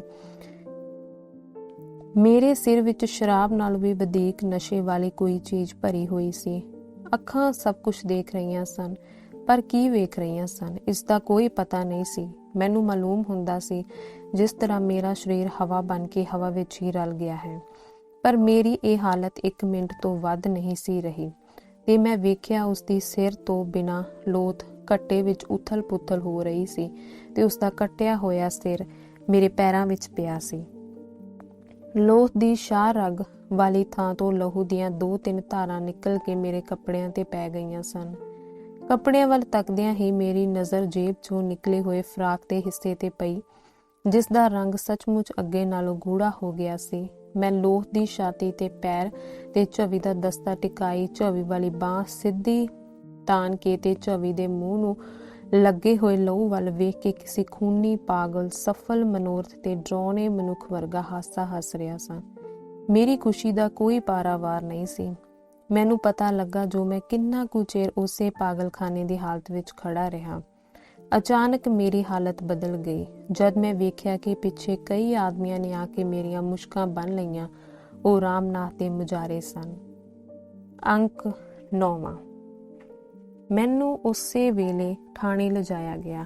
ਅਦਾਲਤ ਨੂੰ ਇਸ ਮੁਕੱਦਮੇ ਲਈ ਕੋਈ ਬਹੁਤਾ ਪੁਆੜਾ ਕਰਨ ਦੀ ਲੋੜ ਨਹੀਂ ਸੀ, ਕਿਉਂਕਿ ਮੇਰੇ ਇਕਬਾਲੀ ਬਿਆਨਾਂ ਦੇ ਹੁੰਦਿਆਂ ਮੌਕੇ ਦੇ ਗਵਾਹਾਂ ਦੀ ਵੀ ਲੋੜ ਨਹੀਂ ਸੀ। ਅਦਾਲਤ ਨੇ ਮੈਨੂੰ ਉਮਰ ਕੈਦ ਦਾ ਹੁਕਮ ਸੁਣਾਉਂਦਿਆਂ ਕਿਹਾ, ਮੁਲਜ਼ਮ ਨੇ ਬੜਾ ਖਤਰਨਾਕ ਖੂਨ ਕੀਤਾ ਹੈ ਜਿਸ ਦੀ ਸਜ਼ਾ ਭਾਵੇਂ ਮੌਤ ਹੋਣੀ ਚਾਹੀਦੀ ਸੀ, ਪਰ ਕਿਉਂਕਿ ਮੁਲਜ਼ਮ ਨੇ ਜੋਸ਼ ਵਿੱਚ ਆ ਕੇ ਖੂਨ ਕੀਤਾ ਹੈ, ਇਸ ਲਈ ਇਸ ਨੂੰ ਮੌਤ ਦੀ ਸਜ਼ਾ ਨਹੀਂ ਦਿੱਤੀ ਜਾਂਦੀ। ਕੁਝ ਚਿਰ ਬਾਅਦ ਮੈਨੂੰ ਦੇਸੋਂ ਪਰਦੇਸ ਅੰਡੇਮਾਨ ਦੀ ਧਰਤੀ ਤੇ ਭੇਜ ਦਿੱਤਾ ਗਿਆ। ਉਸ ਓਪਰੇ ਤੇ ਦੁਖਦਾਵੀ ਥਾਵੇਂ ਆਪਣੀ ਜ਼ਿੰਦਗੀ ਦਾ ਵੱਡਾ ਹਿੱਸਾ ਜਿਸ ਤਰ੍ਹਾਂ ਬਿਤਾਇਆ, ਜੇ ਉਹ ਹਾਲ ਮੈਂ ਤੁਹਾਨੂੰ ਵਿਸਤਾਰ ਨਾਲ ਦੱਸਣ ਲੱਗਾ ਤਾਂ ਇਸ ਕੰਮ ਲਈ ਕਈ ਦਿਨ ਤੇ ਕਈ ਰਾਤਾਂ ਦੀ ਲੋੜ ਹੈ। ਕੇਵਲ ਇਤਨਾ ਹੀ ਦੱਸਣਾ ਬਥੇਰਾ ਹੋਵੇਗਾ। ਇਹਨਾਂ 14 ਵਰ੍ਹਿਆਂ ਦੇ ਲੰਮੇ ਸਮੇਂ ਨੂੰ ਭਾਵੇਂ ਮੈਂ ਨਰਕ ਦਾ ਕੀੜਾ ਬਣ ਕੇ ਬਿਤਾਇਆ ਹੈ, ਪਰ ਇੱਕ ਦਿਨ ਵੀ ਐਸਾ ਨਹੀਂ ਗਿਆ ਹੋਣਾ ਜਦ ਮੈਂ ਕਈ ਵਾਰ ਕੁਸ਼ਲਿਆ ਦੀ ਯਾਦ ਨਾਲ ਰੋਇਆ ਹੋਵਾਂ। ਦਿਨੇ ਕੰਮ ਕਰਦਿਆਂ ਤੇ ਰਾਤੀ ਸੁੱਤਿਆਂ ਉਸਦੀ ਮੋਹਣੀ ਮੂਰਤ ਮੇਰੀਆਂ ਅੱਖਾਂ ਅੱਗੇ ਹੁੰਦੀ ਸੀ। ਮੈਂ ਜਿੰਨਾ ਕੁਸ਼ਲਿਆ ਦੇ ਵਿਯੋਗ ਵਿੱਚ ਰੋਂਦਾ ਸਾਂ, ਉਸ ਨਾਲੋਂ 100 ਗੁਣਾ ਵਧੇਕ ਆਪਣੀ ਮੂਰਖਤਾ ਪਰ, ਆਪਣੀ ਪੱਥਰ ਦਿਲੀ ਪਰ ਤੇ ਆਪਣੀ ਬੇਸਮਝੀ ਪਰ ਰੋਂਦਾ ਸਾਂ। ਕੁਸ਼ਲਿਆ ਵਰਗੀ ਇਸਤਰੀ ਰਤਨ ਨੂੰ ਤੇ ਉਸਦੇ ਨਾਲ ਇੱਕ ਮਾਸੂਮ ਜਿੰਦੜੀ ਨੂੰ ਦੁੱਖਾਂ ਦੇ ਭੱਠ ਵਿੱਚ ਝੋਕਣ ਵਾਲਾ, ਉਹਨਾਂ ਨੂੰ ਐਡੇ ਮੋਕਲੇ ਸੰਸਾਰ ਵਿੱਚ ਬੇਆਸਰਾ ਬਣਾ ਕੇ ਛੱਡ ਦੇਣ ਵਾਲਾ ਤੇ ਸ਼ਾਇਦ ਉਹਨਾਂ ਨੂੰ ਰੋਲ ਕੇ ਮਾਰਨ ਵਾਲਾ ਜ਼ਾਲਮ ਤੇ ਨਿਰਦਈ ਮੈਂ ਹੀ ਸਾਂ। ਜੇਲ੍ਹ ਵਿੱਚ ਕਦੇ ਮੈਨੂੰ ਖਿਆਲ ਆਉਂਦਾ ਸੀ, ਕੀ ਪਤਾ ਮੇਰੇ ਕੈਦੋਂ ਛੁੱਟਣ ਤੱਕ ਕੁਸ਼ਲਿਆ ਜਿਉਂਦੀ ਹੀ ਹੋਵੇ, ਕੀ ਪਤਾ ਇਸੇ ਜਨਮ ਵਿੱਚ ਇੱਕ ਵਾਰੀ ਫੇਰ ਉਸਦਾ ਮੇਰਾ ਮੇਲ ਹੋ ਜਾਵੇ। ਝੱਟ ਹੀ ਮੇਰਾ ਇਹ ਖਿਆਲੀ ਮਹਿਲ ਇੱਟ ਹੋ ਕੇ ਢਹਿ ਜਾਂਦਾ ਸੀ। ਫਿਰ ਮੈਂ ਆਪ ਹੀ ਸੋਚਣ ਲੱਗ ਪੈਂਦਾ, ਨਹੀਂ, ਉਹ ਸਵਰਗ ਦੀ ਦੇਵੀ ਸੀ। ਉਹ ਇਹਨਾਂ ਮੁਆਤਿਆਂ ਲਈ ਨਹੀਂ ਸੀ ਬਣਾਈ ਗਈ। ਪਰਮਾਤਮਾ ਨੇ ਉਸ ਨੂੰ ਜ਼ਰੂਰ ਧਰਤੀ ਤੋਂ ਚੁੱਕ ਕੇ ਸਵਰਗਾਂ ਵਿੱਚ ਲੈ ਜਾ ਕੇ ਕਿਸੇ ਉੱਚੇ ਆਸਣ ਤੇ ਸੁਭਾਈਮਾਨ ਕਰ ਦਿੱਤਾ ਹੋਵੇਗਾ। ਭਾਵੇਂ ਮੈਂ ਦਿਨ ਰਾਤ ਕੁਸ਼ਲਿਆ ਨੂੰ ਯਾਦ ਕਰਦਾ ਰਹਿੰਦਾ ਸਾਂ, ਪਰ ਉਹ ਜਿਉਂਦੀ ਹੈ, ਇਸ ਗੱਲੇ ਮੈਂ ਉੱਕਾ ਹੀ ਨਿਰਾਸ਼ ਹੋ ਚੁੱਕਾ ਸਾਂ। ਇਹੋ ਕਾਰਨ ਹੈ ਕਿ ਹੁਣ ਤੱਕ ਜਿਉਂਦਾ ਰਿਹਾ ਹਾਂ। ਜੇ ਮੈਨੂੰ ਉਸ ਦੇ ਜਿਉਂਦੀ ਹੋਣ ਦਾ ਨਿਸ਼ਚਾ ਰਹਿੰਦਾ ਤਾਂ ਮੈਂ ਉਸਦੀ ਦੁਖੀ ਹਾਲਤ ਦਾ ਖਿਆਲ ਕਰਕੇ ਤੇ ਉਸਦੇ ਦੁੱਖ ਨੂੰ ਨਾ ਸਹਾਰ ਕੇ ਹੁਣ ਤੱਕ ਕਦੇ ਦਾ ਚੱਲ ਵਸਿਆ ਹੁੰਦਾ। ਸੇਠ ਜੀ, ਮੈਂ ਉਸਦੇ ਜਿਉਂਦਿਆਂ ਉਸਦੀ ਕਦਰ ਨਹੀਂ ਕੀਤੀ। ਮੈਨੂੰ ਨਹੀਂ ਸੀ ਪਤਾ ਜੋ ਉਸ ਸੰਸਾਰ ਦਾ ਵਡਮੁੱਲਾ ਮੋਤੀ ਸੀ ਤੇ ਇਹੋ ਜਿਹਾ ਮੋਤੀ ਕਿਸੇ ਭਾਗਾਂ ਵਾਲੇ ਦੇ ਹਿੱਸੇ ਹੀ ਆਉਂਦਾ ਹੈ। ਪਰ ਹੁਣ ਉਸਦੀ ਇੱਕ ਗੱਲ ਨੂੰ ਚੇਤੇ ਕਰਕੇ ਲਹੂ ਦੇ ਅਥਰੂ ਰੋਂਦਾ ਹਾਂ ਤੇ ਜ਼ਿੰਦਗੀ ਦੇ ਅਖੀਰਲੇ ਸਵਾਸਾਂ ਤੱਕ ਰੋਂਦਾ ਰਹਾਂਗਾ। ਮੁਸਾਫਿਰ ਫੇਰ ਕਿੰਨਾ ਚਿਰ ਰੋਂਦਾ ਰਿਹਾ ਤੇ ਫਿਰ ਬੋਲਿਆ। ਅੰਤ 14 ਸਾਲਾਂ ਦਾ ਲੰਮਾ ਸਮਾਂ ਕਿਸੇ ਤਰ੍ਹਾਂ ਬੀਤਿਆ, ਪਰ ਮੇਰੇ ਸਾਹਮਣੇ ਕੈਦ ਤੇ ਆਜ਼ਾਦੀ ਵਿੱਚ ਕੋਈ ਫਰਕ ਨਹੀਂ ਸੀ। ਮੇਰਾ ਜੀਵਨ ਇੱਕ ਅਜਿਹੀ ਚੀਜ਼ ਵਰਗਾ ਸੀ ਜਿਸ ਦੀ ਦੁਨੀਆ ਵਿੱਚ ਕਿਸੇ ਨੂੰ ਵੀ ਲੋੜ ਨਹੀਂ ਸੀ। ਉਲਟਾ ਸਗੋਂ ਆਜ਼ਾਦੀ ਨੂੰ ਮੈਂ ਇੱਕ ਤਰ੍ਹਾਂ ਜੇਲ੍ਹ ਨਾਲੋਂ ਵੀ ਬੁਰਾ ਸਮਝਦਾ ਸਾਂ। ਮੈਂ ਜਾਣਦਾ ਸਾਂ ਕਿ ਬਾਹਰ ਜਾ ਕੇ ਰੋਟੀ ਕੱਪੜੇ ਲਈ ਮੈਨੂੰ ਕਿੰਨਾ ਕੁ ਪੁਆੜਾ ਕਰਨਾ ਪਵੇਗਾ। ਰਿਹਾਈ ਤੋਂ ਪਹਿਲਾਂ ਕੁਝ ਦਿਨ ਮੈਨੂੰ ਅੰਡੇਮਾਨ ਤੋਂ ਬਦਲ ਕੇ ਦੇਸ਼ ਵਿੱਚ ਲਿਆਂਦਾ ਗਿਆ ਤੇ ਕੱਲ ਜਦ ਕਿ ਮੇਰੀ ਕੈਦ ਦੇ 14 ਸਾਲ ਪੂਰੇ ਹੋ ਚੁੱਕੇ ਸਨ, ਮੈਨੂੰ ਪੁਲਿਸ ਨੇ ਇਸੇ ਰਾਵਲਪਿੰਡੀ ਦੀ ਜੇਲ੍ਹ ਵਿੱਚੋਂ ਰਿਹਾ ਕਰ ਦਿੱਤਾ। ਮੇਰੇ ਪਿਛਲੇ ਕੱਪੜੇ ਤਾਂ ਸਾਰੇ ਗਲ ਸੜ ਗਏ ਸਨ। ਜੇਲ੍ਹ ਵੱਲੋਂ ਇਸ ਦੇ ਬਦਲੇ 3 ਕੱਪੜੇ ਮੈਨੂੰ ਦੇ ਕੇ ਕੱਢ ਦਿੱਤਾ ਗਿਆ। ਉੱਤੋਂ ਕਹਿਰਾਂ ਦੀ ਸਰਦੀ ਤੇ ਮੀਂਹ। ਇਸ ਉੱਤੇ ਵਾਧਾ ਇਹ ਕਿ ਮੇਰੀ ਨਿਗਾਹ ਵਿੱਚ ਅਜਿਹਾ ਕੋਈ ਟਿਕਾਣਾ ਨਹੀਂ ਸੀ ਜਿੱਥੇ ਜਾ ਕੇ ਸਰਦੀ ਤੋਂ ਛੁਟਕਾਰਾ ਪਾਵਾਂ। ਸਾਰੀ ਰਾਤ ਧਰਮਪੁਰੇ ਵਿੱਚ ਠਹਿਰਦਿਆਂ ਕੱਟੀ। ਵੱਡੇ ਵੇਲੇ ਮੇਰਾ ਸਰੀਰ ਸਰਦੀ ਨਾਲ ਆਕੜਿਆ ਪਿਆ ਸੀ ਤੇ ਭੁੱਖ ਨਾਲ ਢਿੱਡ ਵਿੱਚ ਚੂਹੇ ਨੱਸ ਰਹੇ ਸਨ। ਮੈਂ ਸੋਚਿਆ ਇੱਥੇ ਪਿਆ ਤਾਂ ਮਰ ਜਾਵਾਂਗਾ, ਪਰ ਮੈਂ ਜਾਂਦਾ ਕੀਕਣ ਤੇ ਕਿੱਥੇ। ਮੀਂਹ ਦਾ ਕਦਮ ਪੁੱਟਣ ਨਹੀਂ ਸੀ ਦਿੰਦਾ। ਦੁਪਹਿਰਾਂ ਤੱਕ ਉੱਥੇ ਹੀ ਪਿਆ ਰਿਹਾ। ਅਖੀਰ ਦਿਲ ਨੂੰ ਪੱਕਾ ਕੀਤਾ ਤੇ ਉੱਠ ਕੇ ਵਰਦੇ ਮੀਂਹ ਵਿੱਚ ਹੀ ਡਿੱਗਦਾ ਢਹਿੰਦਾ ਰੋਟੀ ਤੇ ਟਿਕਾਣੇ ਦੀ ਭਾਲ ਵਿੱਚ ਤੁਰ ਪਿਆ। ਜਦ ਮੈਂ ਤੁਹਾਡੇ ਮਕਾਨ ਅੱਗੇ ਪਹੁੰਚਾ ਤਾਂ ਅੱਗੇ ਇੱਕ ਕਦਮ ਜਾਣ ਦੀ ਵੀ ਮੇਰੇ ਵਿੱਚ ਤਾਕਤ ਨਾ ਰਹੀ। ਮੈਂ ਥਲਵੇ ਤਬੇਲੇ ਦੀ ਇੱਕ ਨੁੱਕਰੇ ਬੈਠ ਗਿਆ। ਇੰਨੇ ਨੂੰ ਤੁਹਾਡਾ ਸਹੀਸ ਅੰਦਰੋਂ ਨਿਕਲ ਆਇਆ ਤੇ ਲੱਗਾ ਧੱਕੇ ਤੇ ਗਾਲਾਂ ਦੇਣ। ਜ਼ਿੰਦਗੀ ਨੇ ਹਜੇ ਕੁਝ ਦਿਨ ਬਾਕੀ ਸਨ ਜਾਂ ਖਬਰੇ ਤੁਹਾਡਾ ਹੀ ਅੰਜਲ ਚੁਗਣਾ ਸੀ। ਇੰਨੇ ਨੂੰ ਤੁਸੀਂ ਉੱਤੋਂ ਉਤਰੇ ਤੇ ਆਪਣੇ ਚਰਨਾਂ ਵਿੱਚ ਆਸਰਾ ਦੇ ਕੇ ਤੁਸਾਂ ਇਸ ਦੁਖੀ ਦੀ ਜਾਨ ਬਚਾਈ। ਅੰਕ 10ਵਾਂ। ਰਾਮ ਲੁਬਾਈ ਦੀ ਦਰਦ ਭਰੀ ਕਹਾਣੀ ਸੁਣ ਕੇ ਸਾਰਿਆਂ ਦੀ ਅਜੀਬ ਹਾਲਤ ਸੀ। ਇਸ ਵੇਲੇ ਮਹਾਤਮਾ ਜੀ ਨੇ ਵੀ ਬੁੱਕਲ ਵਿੱਚੋਂ ਮੂੰਹ ਕੱਢਿਆ। ਸੇਠ ਹਰੀ ਬੋਲੇ, ਬਾਬਾ ਜੀ, ਇਸ ਵਿਚਾਰੇ ਦਾ ਹਾਲ ਸੁਣ ਕੇ ਤਾਂ ਦਿਲ ਤੜਫ ਉੱਠਿਆ। ਜੇ ਤੁਸੀਂ ਵੀ ਜੇ ਕਦੀ ਸੁਣ ਲੈਂਦੇ ਤਾਂ ਬੜੇ ਦੁਖੀ ਹੁੰਦੇ। ਚੰਗਾ ਹੀ ਹੋਇਆ ਜੋ ਤੁਸਾਂ ਸਮਾਧੀ ਵਿੱਚ ਜੁੜ ਗਏ ਸੀ। ਮਹਾਤਮਾ ਬੋਲੇ, ਸੇਠ ਜੀ, ਅਸਾਂ ਸਭ ਕੁਝ ਸੁਣਿਆ ਹੈ, ਪਰ ਅਸੀਂ ਕਿਸੇ ਹੋਰ ਖਿਆਲ ਦੀ ਉਲਝਣ ਵਿੱਚ ਪਏ ਹੋਏ ਸਾਂ। ਉਹ ਕੀ ਜੀ? ਉਹ ਇਹ ਕਿ ਇਹਨਾਂ ਨੇ ਕਿਸ ਕੁਸ਼ਲਿਆ ਨਾਉ ਦੀ ਬੀਬੀ ਦਾ ਜ਼ਿਕਰ ਕੀਤਾ ਹੈ। ਜੇ ਮੈਂ ਭੁੱਲਦਾ ਨਹੀਂ ਤਾਂ ਮੈਂ ਉਸ ਨੂੰ ਕਿਤੇ ਵੇਖਿਆ ਹੈ। ਉਹ ਵੇਖਿਆ ਹੈ? ਕਿੱਥੇ? ਵਿੱਚੋਂ ਹੀ ਗੱਲ ਟੋਕ ਕੇ ਮੁਸਾਫਰ ਅੰਬੜਵਾਏ ਉੱਠ ਕੇ ਖੜਾ ਹੋ ਗਿਆ ਤੇ ਆਪਣੇ ਪ੍ਰਸ਼ਨ ਦੇ ਉੱਤਰ ਲਈ ਇਸ ਤਰ੍ਹਾਂ ਅੱਖਾਂ ਅੱਡ ਕੇ ਸੰਤਾਂ ਵੱਲ ਵੇਖਣ ਲੱਗ ਪਿਆ ਮਾਨੋ ਉਸਦਾ ਸਾਹ ਰੁਕਦਾ ਜਾਂਦਾ ਹੈ। ਸੰਤਾਂ ਨੇ ਉਸ ਨੂੰ ਹੱਥ ਨਾਲ ਬੈਠਣ ਦਾ ਇਸ਼ਾਰਾ ਕਰਦਿਆਂ ਹੋਇਆ ਕਿਹਾ, ਬੈਠ ਜਾਓ ਰਾਮ ਦੇ ਭਗਤ, ਕਾਲੇ ਨਾ ਪਵੋ, ਸਭ ਕੁਝ ਦੱਸਾਂਗਾ। ਰਾਮ ਲੁਬਾਈ ਦਾ ਅੰਗ ਅੰਗ ਫਰਕ ਰਿਹਾ ਸੀ। ਮਾਲੂਮ ਹੁੰਦਾ ਸੀ ਉਸਦੇ ਅੰਦਰ ਬਰੂਦ ਛੁੱਟ ਪਿਆ ਹੈ। ਉਹ ਬੈਠਦਾ ਗਿਆ ਪਰ ਦਿਲ ਉਸਦਾ ਛਾਤੀ ਫਾੜ ਕੇ ਬਾਹਰ ਨਿਕਲ ਆਉਂਦਾ ਸੀ। ਉਹ ਬੇਵਸ ਹੋ ਕੇ ਬੋਲਿਆ, ਮਹਾਤਮਾ ਜੀ, ਕਿਰਪਾ ਕਰਕੇ ਛੇਤੀ ਦੱਸੋ, ਕਿੱਥੇ ਮਿਲੀ ਸੀ, ਕਿੰਨਾ ਚਿਰ ਹੋਇਆ, ਕੀ ਕਹਿੰਦੀ ਸੀ, ਮੁੰਡਾ ਵੀ ਉਸਦੇ ਨਾਲ ਸੀ? ਇੱਕੋ ਸਾਹ ਉਹ ਪ੍ਰਸ਼ਨਾਂ ਦੀ ਬਛਾੜ ਪਾਈ ਜਾਂਦਾ ਸੀ। ਸੇਠ ਸਠਾਣੀ ਤੇ ਮਨੋਹਰ ਵੀ ਮਹਾਤਮਾ ਦੇ ਮੂੰਹੋਂ ਕੁਸ਼ਲਿਆ ਦਾ ਹਾਲ ਸੁਣਨ ਲਈ ਤਰਲੋ ਮੱਛੀ ਹੋ ਰਹੇ ਸਨ। ਮਹਾਤਮਾ ਬੋਲੇ, ਸਾਡੇ ਨਾਲ ਉਸਦਾ ਮੇਲ ਕੁੰਭ ਦੇ ਮੇਲੇ ਸਮੇਂ ਹਰਦੁਆਰ ਹੋਇਆ ਸੀ। ਉਸਨੇ ਸਾਨੂੰ ਆਪਣਾ ਸਾਰਾ ਹਾਲ ਸੁਣਾਇਆ ਸੀ। ਰਾਮ ਲੁਬਾਈ ਲਈ ਇੱਕ ਮਿੰਟ ਸਾਲ ਦੇ ਬਰਾਬਰ ਹੋ ਰਿਹਾ ਸੀ। ਉਹ ਬੋਲਿਆ, ਮਹਾਤਮਾ ਜੀ, ਕਿਰਪਾ ਕਰਕੇ ਉਸ ਬਾਬਤ ਜਿੰਨਾ ਕੁਝ ਜਾਣਦੇ ਹੋ ਸਾਰਾ ਪੂਰਾ ਹਾਲ ਸੁਣਾਓ। ਉਸਦੀ ਘਬਰਾਹਟ ਪਲ ਪਲ ਵੱਧਦੀ ਜਾਂਦੀ ਵੇਖ ਕੇ ਮਹਾਤਮਾ ਬੋਲੇ, ਅੱਛਾ, ਸੁਣਾਉਂਦਾ ਹਾਂ, ਪਰ ਜਦ ਤੱਕ ਮੈਂ ਉਸਦਾ ਸਾਰਾ ਹਾਲ ਨਾ ਸੁਣਾ ਲਵਾਂ, ਵਿੱਚ ਵਿਚਾਲੇ ਟੋਕੇ ਕੋਈ ਨਾ ਤੇ ਨਾ ਹੀ ਕੋਈ ਉੱਤਰ ਪ੍ਰਸ਼ਨ ਕਰੇ। ਸਾਰਿਆਂ ਨੇ ਇੱਕ ਆਵਾਜ਼ ਵਿੱਚ ਕਿਹਾ, ਨਹੀਂ ਮਹਾਤਮਾ ਜੀ, ਮਜ਼ਾਲ ਹੈ। ਮਹਾਤਮਾ ਬੋਲੇ, ਐਤਕੀ ਜਦ ਅਸੀਂ ਕੁੰਭ ਦੇ ਮੇਲੇ ਗਏ, ਜੋ ਇਸੇ ਸਾਲ ਹਰਿਦੁਆਰ ਵਿੱਚ ਹੋ ਚੁੱਕਾ ਹੈ, ਤਾਂ ਰਿਸ਼ੀਕੇਸ਼ ਦੇ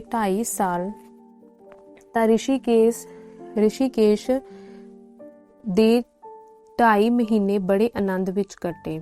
ਉੱਥੇ ਬਹੁਤ ਸਾਰੇ ਭੰਡਾਰੇ ਚੱਲ ਰਹੇ ਸਨ। ਇੱਕ ਭੰਡਾਰਾ ਮਹਾਰਾਜਾ ਜੈਪੁਰ ਵੱਲੋਂ ਸੀ ਜੋ ਲਗਾਤਾਰ 6 ਮਹੀਨੇ ਚੱਲਦਾ ਰਹਿੰਦਾ ਸੀ। ਅਸੀਂ ਉਸ ਤੋਂ 8 ਪਹਿਰੀ ਜਾ ਕੇ ਪ੍ਰਸ਼ਾਦਾ ਲਿਆਉਂਦੇ ਤੇ ਫਿਰ ਜੰਗਲ ਵਿੱਚ ਇੱਕ ਗੁਫਾ ਸੀ, ਉੱਥੇ ਚਲੇ ਜਾਂਦੇ ਸਾਂ। ਅਸੀਂ ਹਰ ਰੋਜ਼ ਵੇਖਦੇ ਸਾਂ ਜੋ ਇੱਕ ਮਹਾਤਮਾ ਬੜੇ ਪ੍ਰੇਮ ਨਾਲ ਲੰਗਰ ਦੀ ਸੇਵਾ ਕਰਦਾ ਸੀ, ਪਰ ਉਸਦੀ ਚਾਲ ਢਾਲ ਤੋਂ ਸਾਨੂੰ ਉਸਦੀ ਜਨਾਨੀ ਹੋਣ ਦਾ ਸ਼ੱਕ ਪੈਂਦਾ ਸੀ। ਸਾਡਾ ਦਿਲ ਕਰਦਾ ਸੀ ਕਿਸੇ ਦਿਨ ਇਸ ਨੂੰ ਪੁੱਛੀਏ। ਇੱਕ ਦਿਨ ਜਦੋਂ ਲੰਗਰ ਦੀ ਸੇਵਾ ਕਰਦਾ ਸਾਡੇ ਪਾਸੋਂ ਲੰਘਣ ਲੱਗਾ ਤਾਂ ਅਸਾਂ ਉਸਨੂੰ ਆਵਾਜ਼ ਦੇ ਕੇ ਖੜਾ ਕਰ ਲਿਆ। ਅਸਾਂ ਉਸਨੂੰ ਕਿਹਾ, ਅਸਾਂ ਤੇਰੇ ਨਾਲ ਕੁਝ ਬਚਨ ਬਿਲਾਸ ਕਰਨਾ ਚਾਹੁੰਦੇ ਹਾਂ। ਉਹ ਝਟ ਤਿਆਰ ਹੋ ਗਿਆ। ਅਸੀਂ ਉਸਨੂੰ ਗੁਫਾ ਵਿੱਚ ਲੈ ਗਏ। ਉੱਥੇ ਜਾ ਕੇ ਉਸਨੂੰ ਇੱਕ ਆਸਨ ਵਿਛਾ ਦਿੱਤਾ। ਫਿਰ ਪੁੱਛਿਆ, ਮਹਾਤਮਾ ਜੀ, ਤੁਹਾਡਾ ਨਾਮ ਕੀ ਹੈ? ਜੀ, ਮੇਰਾ ਨਾਮ ਸੋਮ ਪ੍ਰਕਾਸ਼ ਹੈ। ਅਸਾਂ ਆਖਿਆ, ਬੜੀ ਜੋੜ ਤਾਂ ਖੂਬ ਮਿਲਿਆ। ਇਹ ਵੀ ਸੋਮ ਪ੍ਰਕਾਸ਼ ਤੇ ਮੈਂ ਵੀ ਸੋਮ ਪ੍ਰਕਾਸ਼। ਮੈਂ ਇੱਕ ਵਾਰੀ ਫਿਰ ਉਸਨੂੰ ਸਿਰ ਤੋਂ ਪੈਰਾਂ ਤੱਕ ਵੇਖਦਿਆਂ ਹੋਇਆ ਕਿਹਾ, ਮਹਾਤਮਾ ਜੀ, ਮੈਂ ਤੁਹਾਡਾ ਸਾਰਾ ਹਾਲ ਸੁਣਨਾ ਚਾਹੁੰਦਾ ਹਾਂ। ਤੁਸਾਂ ਕਦ ਤੋਂ ਤੇ ਕਿਸ ਕਰਕੇ ਬਾਣਾ ਧਾਰਨ ਕੀਤਾ ਹੈ? ਉਹ ਪਹਿਲਾਂ ਤਾਂ ਕੁਝ ਆਲੇ ਟੋਲੇ ਕਰਨ ਲੱਗਾ, ਪਰ ਫਿਰ ਉਸਨੇ ਕਿਹਾ, ਮਹਾਰਾਜ, ਝੂਠ ਬੋਲਣਾ ਤਾਂ ਹਰ ਥਾਂ ਪਾਪ ਹੈ, ਪਰ ਮਹਾਤਮਾ ਦੇ ਸਾਹਮਣੇ ਤਾਂ ਮਹਾ ਪਾਪ ਹੈ। ਉਸਨੇ ਆਪਣੀ ਜੀਵਨ ਕਥਾ ਸੁਣਾਉਣ ਤੋਂ ਪਹਿਲਾਂ ਕਿਹਾ, ਮਹਾਰਾਜ, ਮੈਂ ਪੁਰਸ਼ ਨਹੀਂ, ਮੈਂ ਇਸਤਰੀ ਹਾਂ, ਤੇ ਜਿਸ ਕਾਰਨ ਮੈਨੂੰ ਮਰਦਾਵਾਂ ਵੇਸ ਤੇ ਉਸ ਉੱਤੇ ਸੰਤ ਪੁਣੇ ਦਾ ਭੇਖ ਧਾਰਨ ਕਰਨਾ ਪਿਆ, ਉਸ ਦਾ ਹਾਲ ਮੈਂ ਆਪ ਨੂੰ ਸੁਣਾਉਂਦੀ ਹਾਂ। ਉਸਨੇ ਦੱਸਿਆ, ਮੇਰਾ ਅਸਲ ਨਾਮ ਕੁਸ਼ਲਿਆ ਹੈ। ਕੁਸ਼ਲਿਆ ਦਾ ਨਾਮ ਸੁਣਦਿਆਂ ਹੀ ਰਾਮ ਲੁਬਾਈ ਦੇ ਚਿਹਰੇ ਤੇ ਲਾਲੀ ਦੌੜ ਗਈ। ਉਸਦੇ ਮੱਥੇ ਦੀਆਂ ਨਾੜਾਂ ਫੁੱਲ ਗਈਆਂ ਤੇ ਧੌਕਣੀ ਵਾਂਗ ਉਸਦਾ ਸਾਹ ਚੱਲਣ ਲੱਗ ਪਿਆ। ਉਹ ਚਾਹੁੰਦਾ ਸੀ ਕਿ ਮਹਾਤਮਾ ਦੇ ਢਿੱਡ ਵਿੱਚ ਵੜ ਕੇ ਕੁਸ਼ਲਿਆ ਦਾ ਸਾਰਾ ਹਾਲ ਮਾਲੂਮ ਕਰ ਲਵੇ। ਮਹਾਤਮਾ ਜੀ ਬੜੇ ਸਹਿਜ ਭਾਵ ਨਾਲ ਗੱਲਾਂ ਕਰਦੇ ਸਨ, ਪਰ ਉਹ ਚਾਹੁੰਦਾ ਸੀ ਕਿ ਉਸਨੂੰ ਕੋਈ ਐਸੀ ਸ਼ਕਤੀ ਮਿਲ ਜਾਵੇ ਜਿਸ ਨਾਲ ਇੱਕ ਵਾਰਗੀ ਹੀ ਸਾਰਾ ਮਜ਼ਮੂਨ ਉਹਨਾਂ ਦੇ ਦਿਲ ਵਿੱਚੋਂ ਖਿੱਚ ਲਵੇ। ਉਹ ਕਦੇ ਮੁੱਠਾਂ ਵੱਟਦਾ ਤੇ ਕਦੇ ਗੋਡਿਆਂ ਭਾਰ ਹੋ ਬੈਠਦਾ, ਕਦੇ ਫੇਰ ਚੌਂਕੜੀ ਮਾਰ ਲੈਂਦਾ। ਉਸਦੀ ਇਹ ਹਲਚਲੀ ਵੇਖ ਕੇ ਮਹਾਤਮਾ ਬੋਲੇ, ਪ੍ਰੇਮਿਓ ਨਚੱਲੇ ਹੋ ਕੇ ਬੈਠੋ, ਘਾਬਰੋ ਨਹੀਂ, ਸਭ ਕੁਝ ਸੁਣ ਲਓਗੇ। ਫਿਰ ਮਹਾਤਮਾ ਬੋਲੇ, ਉਸਨੇ ਦੱਸਿਆ ਕਿ ਮੇਰਾ ਨਾਂ ਕੌਸ਼ਲਿਆ ਹੈ, ਮੈਂ ਰਾਵਲਪਿੰਡੀ ਦੀ ਰਹਿਣ ਵਾਲੀ ਹਾਂ। ਅਸੀਂ ਦਰਜੀ ਦਾ ਕੰਮ ਕਰਦੇ ਸਾਂ, ਸਾਡਾ ਕੰਮ ਬੜਾ ਚੱਲਦਾ ਸੀ, ਪਰ ਮੇਰਾ ਪਤੀ ਬਿਮਾਰ ਪੈ ਗਿਆ। ਉਸਦੇ ਚੋਖਾ ਚਿਰ ਬਿਮਾਰ ਰਹਿਣ ਕਰਕੇ ਸਾਡੀ ਖੱਟੀ ਪੱਟੀ ਸਭ ਖਰਚ ਹੋ ਗਈ। ਅਸੀਂ ਇਤਨੇ ਗਰੀਬ ਹੋ ਗਏ ਕਿ ਇੱਕ ਦਿਨ ਦਾ ਹੁੰਦਾ ਸੀ ਤੇ ਰਾਤ ਦਾ ਨਹੀਂ ਹੁੰਦਾ ਸੀ। ਮੇਰੇ ਪਤੀ ਨੂੰ ਭਾਵੇਂ ਕੁਝ ਚਿਰ ਬਾਅਦ ਬਿਮਾਰੀ ਤੋਂ ਛੁਟਕਾਰਾ ਮਿਲ ਗਿਆ, ਪਰ ਉਸਦੀ ਨਜ਼ਰ ਇਤਨੀ ਕਮਜ਼ੋਰ ਹੋ ਗਈ ਕਿ ਸਿਲਾਈ ਦਾ ਕੰਮ ਨਹੀਂ ਸੀ ਕਰ ਸਕਦਾ। ਉਨੀ ਦਿਨੀ ਸਾਡੇ ਘਰ ਲੜਕਾ ਹੋਇਆ। ਸਾਡਾ ਹੱਥ ਇਤਨਾ ਤੰਗ ਸੀ ਕਿ ਇੱਕ ਦਿਨ ਲਈ ਵੀ ਸ਼ਹਿਰ ਵਿੱਚ ਰਹਿਣਾ ਸਾਡੇ ਲਈ ਔਖਾ ਹੋ ਗਿਆ। ਪਤੀ ਜੀ ਮੈਨੂੰ ਮੇਰੇ ਮਾਮੇ ਪਾਸ ਛੱਡ ਕੇ ਆਪ ਕਿਤੇ ਕੰਮ ਦੀ ਤਲਾਸ਼ ਵਿੱਚ ਨਿਕਲੇ। ਉਹਨਾਂ ਨੂੰ ਗਿਆ ਹਜੇ ਮਹੀਨਾ ਵੀ ਨਹੀਂ ਸੀ ਹੋਇਆ ਕਿ ਮੇਰੇ ਮਾਮੇ ਨੂੰ ਧਰਮਰਾਜ ਵੱਲੋਂ ਸੱਦਾ ਆ ਗਿਆ। ਮੈਂ ਬੜੀ ਘਾਬਰੀ ਕਿ ਹੁਣ ਕੀ ਕਰਾਂਗੀ। ਹਜੇ ਮਾਮਾ ਦੇ ਸੋਗ ਤੋਂ ਵੀ ਵੇਲੀ ਨਹੀਂ ਸੀ ਹੋਈ ਕਿ ਰਾਵਲਪਿੰਡੀ ਦਾ ਇੱਕ ਗੁੰਡਾ ਸੇਠ ਮੇਰੇ ਪਿੱਛੇ ਪੈ ਗਿਆ। ਉਹ ਮਿੱਤਰ ਧਰੋਈ ਤੇ ਵਿਸਾਖਾਤੀ ਅੱਗੇ ਵੀ ਕਈ ਵਾਰੀ ਸਾਨੂੰ ਤਰ੍ਹਾਂ ਤਰ੍ਹਾਂ ਦੀਆਂ ਮੁਸੀਬਤਾਂ ਵਿੱਚ ਪਾ ਚੁੱਕਾ ਸੀ। ਇੱਕ ਵਾਰੀ ਪਹਿਲਾਂ ਵੀ ਮੇਰੇ ਪਤੀ ਜੀ ਨੂੰ ਧੋਖਾ ਦੇ ਕੇ ਮੈਨੂੰ ਤੰਗ ਕਰਨ ਪਰ ਉਤਾਰੂ ਹੋਇਆ ਸੀ, ਪਰ ਉਦੋਂ ਪਤੀ ਜੀ ਵੇਲੇ ਸਿਰ ਪਹੁੰਚ ਗਏ ਤੇ ਉਸਦੀ ਚੰਗੀ ਦੁਰਗਤ ਹੋਈ ਸੀ। ਉਸ ਤੋਂ ਬਾਅਦ ਕਈ ਵਾਰੀ ਉਸਨੇ ਮੇਰੇ ਪਤੀ ਜੀ ਨੂੰ ਕੈਦ ਕਰਾ ਦਿੱਤਾ ਸੀ। ਮੈਂ ਉਸਦੇ ਹੱਥੋਂ ਦੁਖੀ ਹੋ ਕੇ ਇੱਕ ਦਿਨ ਪ੍ਰਭਾਤ ਵੇਲੇ ਉੱਥੋਂ ਨਿਕਲ ਤੁਰੀ। ਮੈਂ ਇੱਕ ਸ਼ਹਿਰ ਵਿੱਚ ਚਲੀ ਗਈ ਤੇ ਚਾਹੁੰਦੀ ਸਾਂ ਕਿ ਸਭ ਤੋਂ ਪਹਿਲਾਂ ਪਤੀ ਜੀ ਦੀ ਤਲਾਸ਼ ਕਰਾਂ, ਪਰ ਮੁੰਡਾ ਮੇਰੇ ਕੁੱਛੜ ਸੀ। ਮੈਂ ਆਪ ਤਾਂ ਭੁੱਖ ਤ੍ਰੇਹ ਗਰਮੀ ਸਰਦੀ ਸਭ ਕੁਝ ਸਹਿ ਸਕਦੀ ਸਾਂ, ਪਰ ਬੱਚੇ ਦਾ ਦੁੱਖ ਮੈਥੋਂ ਵੇਖਿਆ ਨਹੀਂ ਸੀ ਜਾਂਦਾ। ਨਾ ਮੈਂ ਇਸ ਨੂੰ ਰੱਖਣ ਜੋਗੀ ਤੇ ਨਾ ਹੀ ਸੁੱਟਣ ਜੋਗੀ ਸਾਂ। ਫਿਰ ਵਿਚਾਰ ਕੀਤੀ, ਕੁਝ ਦਿਨ ਕਿਸੇ ਘਰ ਦੀ ਨੌਕਰੀ ਕਰਕੇ ਥੋੜੇ ਬਹੁਤੇ ਪੈਸੇ ਜੋੜ ਲਵਾਂ, ਇੰਨੇ ਨੂੰ ਮੁੰਡਾ ਵੀ ਦੁੱਧ ਛੱਡ ਦੇਵੇਗਾ। ਕਿਸੇ ਦੇ ਹਵਾਲੇ ਕਰਕੇ ਫਿਰ ਪਤੀ ਦੀ ਢੂੰਡ ਲਈ ਨਿਕਲਾਂਗੀ। ਮੈਂ ਇੱਕ ਬਾਨੀਏ ਦੇ ਘਰ ਗਈ। ਉਸਦੀ ਵਹੁਟੀ ਨੂੰ ਸਾਰਾ ਹਾਲ ਦੱਸਿਆ। ਉਸਨੇ ਕਿਹਾ, ਮੈਂ ਤੈਨੂੰ 5 ਰੁਪਏ ਮਹੀਨਾ ਤੇ ਰੋਟੀ ਦਿਆਂਗੀ, ਨਾਲੇ ਮੇਰੇ ਬਾਲ ਖੜਾਇਆ ਕਰ, ਨਾਲੇ ਘਰ ਦਾ ਕੰਮ ਕਾਜ ਕਰਿਆ ਕਰ। ਮੈਂ ਖੁਸ਼ੀ ਨਾਲ ਸਭ ਕੁਝ ਪ੍ਰਵਾਨ ਕਰਕੇ ਉਸ ਪਾਸ ਨੌਕਰ ਹੋ ਗਈ, ਪਰ ਉੱਥੇ ਮੈਂ 1 ਮਹੀਨਾ ਵੀ ਨਾ ਟਿਕ ਸਕੀ। ਮਾਲਕਨ ਦਾ ਸੁਭਾਅ ਬੜਾ ਸਖਤ ਸੀ। ਕੰਮ ਕਰਦਿਆਂ ਕਰਦਿਆਂ ਜਦ ਮੇਰਾ ਮੁੰਡਾ ਰੋ ਪੈਂਦਾ ਸੀ ਤਾਂ ਮੈਂ ਕੰਮ ਛੱਡ ਕੇ ਉਸਨੂੰ ਦੁੱਧ ਦੇਣ ਲੱਗ ਪੈਂਦੀ ਸੀ, ਪਰ ਉਸ ਲਈ ਇਹ ਸਹਾਰਨਾ ਔਖਾ ਹੋ ਗਿਆ। ਉਹ ਹਰ ਵੇਲੇ ਕਹਿੰਦੀ ਰਹਿੰਦੀ, ਤੂੰ ਤਾਂ ਹਰ ਵੇਲੇ ਮੁੰਡੇ ਦੇ ਹੀ ਆਰੇ ਲੱਗੀ ਰਹਿਨੀ ਹੈ, ਸਾਡਾ ਕੰਮ ਤੂੰ ਸਵਾਹ ਕਰਨਾ ਹੋਇਆ। ਪਲ ਪਲ ਪਿੱਛੋਂ ਤੈਨੂੰ ਮੁੰਡੇ ਦਾ ਹੇਜ ਆ ਜਾਂਦਾ ਹੈ, ਐਡਾ ਲਾਡਲਾ ਰੱਖਣਾ ਹੀ ਤਾਂ ਘਰ ਲੈ ਜਾ ਸੂ। ਅਖੀਰ ਇੱਕ ਦਿਨ ਉਹ ਬੜੀ ਗੁੱਸੇ ਹੋ ਕੇ ਬੋਲੀ, ਬੀਬੀ ਰਾਣੀ, ਅਸੀਂ ਤੈਨੂੰ ਤਨਖਾਹ ਇਸ ਲਈ ਨਹੀਂ ਦਿੰਦੇ ਜੋ ਤੂੰ ਹਰ ਵੇਲੇ ਆਪਣੇ ਬਾਲ ਨੂੰ ਹੀ ਚੁੱਕੀ ਫਿਰੇ। ਹੋਇਆ ਕਿ ਇੱਕ ਦਿਨ ਵਿੱਚ 1-2 ਵਾਰੀ ਦੁੱਧ ਦੇ ਦਿੱਤਾ ਤੇ ਲੰਮਾ ਪਾ ਛੱਡਿਆ। ਸਾਥੋਂ ਤੇਰੀ ਬਾਹਰ ਨਹੀਂ ਚੁੱਕੀ ਜਾਂਦੀ, ਜਾਂ ਰੱਬ ਤੇਰਾ ਭਲਾ ਕਰੇ, ਕੋਈ ਹੋਰ ਬੂਆ ਵੇਖ। ਮੈਂ ਭਾਵੇਂ ਸਾਰਾ ਦਿਨ ਕੰਮ ਕਰਦੀ ਰਹਿੰਦੀ ਸਾਂ, ਪਰ ਉਸਨੂੰ ਹਜੇ ਵੀ ਮੇਰਾ ਕੰਮ ਪਸੰਦ ਨਹੀਂ ਸੀ। ਉਸਨੇ ਮੈਨੂੰ ਨੌਕਰੀ ਤੋਂ ਜਵਾਬ ਦੇ ਦਿੱਤਾ ਤੇ ਮੈਂ ਮੁੰਡੇ ਨੂੰ ਕੁੱਛੜ ਲੈ ਕੇ ਉੱਥੋਂ ਨਿਕਲ ਤੁਰੀ। ਬਾਜ਼ਾਰ ਵਿੱਚ ਖੜੋ ਕੇ ਸੋਚਣ ਲੱਗੀ, ਹੁਣ ਕਿੱਧਰ ਜਾਵਾਂ।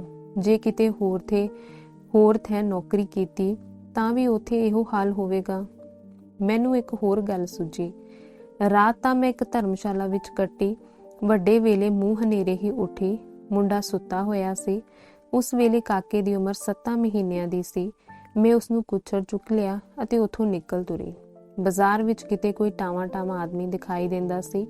ਮੈਂ ਬਾਜ਼ਾਰ ਦਾ ਮੋੜ ਮੁੜ ਕੇ ਥੋੜੀ ਹੀ ਦੂਰ ਗਈ ਸਾਂ, ਜੋ ਇੱਕ ਆਲੀਸ਼ਾਨ ਹਵੇਲੀ ਖੜੀ ਹੋਈ ਸੀ। ਉਸ ਦਾ ਸਦਰ ਦਰਵਾਜ਼ਾ ਬੰਦ ਸੀ, ਪਰ ਉਸ ਵਿਚਲੀ ਛੋਟੀ ਜਿਹੀ ਤਾਕੀ ਖੁੱਲੀ ਸੀ। ਮੈਂ ਮੁੰਡੇ ਨੂੰ ਛਾਤੀ ਨਾਲ ਲਾ ਕੇ ਥੋੜਾ ਚਿਰ ਰੋਂਦੀ ਰਹੀ। ਫਿਰ ਕਈ ਵਾਰੀ ਉਸ ਦਾ ਮੂੰਹ ਚੁੰਮਿਆ। ਇੱਕ ਵਾਰੀ ਅਰਮਾਨ ਭਰੀ ਨਜ਼ਰ ਨਾਲ ਉਸ ਵੱਲ ਤੱਕਿਆ ਤੇ ਕੰਬਦੇ ਹੱਥਾਂ ਨਾਲ ਉਸਨੂੰ ਫਾਟਕ ਦੀ ਬਾਰੀ ਵਿੱਚੋਂ ਅੰਦਰ ਕਰਕੇ ਇੱਕ ਪਾਸੇ ਤਾਕ ਦੇ ਨਾਲ ਲਟਾ ਦਿੱਤਾ।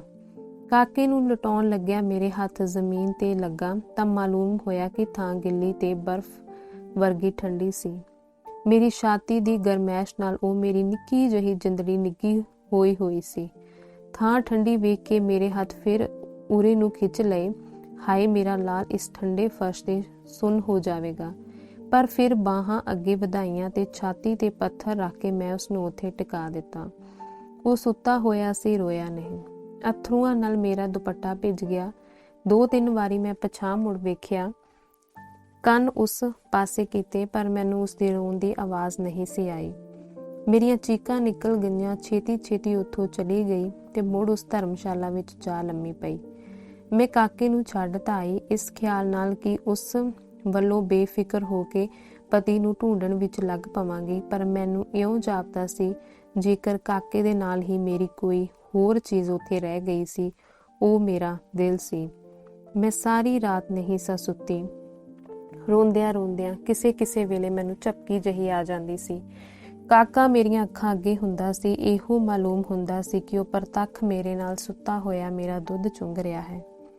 ਜਦ ਹੱਥ ਮਾਰਦੀ ਤਾਂ ਉੱਥੇ ਕੁਝ ਵੀ ਨਹੀਂ ਸੀ ਹੁੰਦਾ। ਇਹ ਵੇਖ ਕੇ ਮੇਰੇ ਦਿਲ ਤੋਂ ਕੋਈ ਅੱਗ ਦੀ ਲਾਟ ਉੱਠਦੀ ਤੇ ਦਿਮਾਗ ਤੋੜੀ ਲੂੰਦੀ ਚਲੀ ਜਾਂਦੀ। ਸਾਰੀ ਰਾਤ ਰੋ ਕੇ ਮੈਂ ਆਪਣੀਆਂ ਅੱਖਾਂ ਦਾ ਪਾਣੀ ਵੀ ਸੁਕਾ ਲਿਆ। ਹੁਣ ਮੈਨੂੰ ਰੋਣ ਨਹੀਂ ਸੀ ਆਉਂਦਾ, ਪਰ ਇਉਂ ਮਾਲੂਮ ਹੁੰਦਾ ਸੀ ਜੇਕਰ ਮੇਰੀ ਛਾਤੀ ਤੇ ਸਿਰ ਵਿੱਚ ਕੋਈ ਬੋਤਲ ਵਰਗੀ ਚੀਜ਼ ਦਬਾ ਦਬ ਭਰਦੀ ਜਾਂਦੀ ਹੈ। ਮੈਨੂੰ ਲੰਮਾ ਪੈਣਾ ਔਖਾ ਹੋ ਜਾਂਦਾ ਸੀ। ਉੱਠ ਕੇ ਬੈਠ ਜਾਂਦੀ, ਪਰ ਬੈਠਿਆਂ ਵੀ ਨਹੀਂ ਸੀ ਜਾਂਦਾ।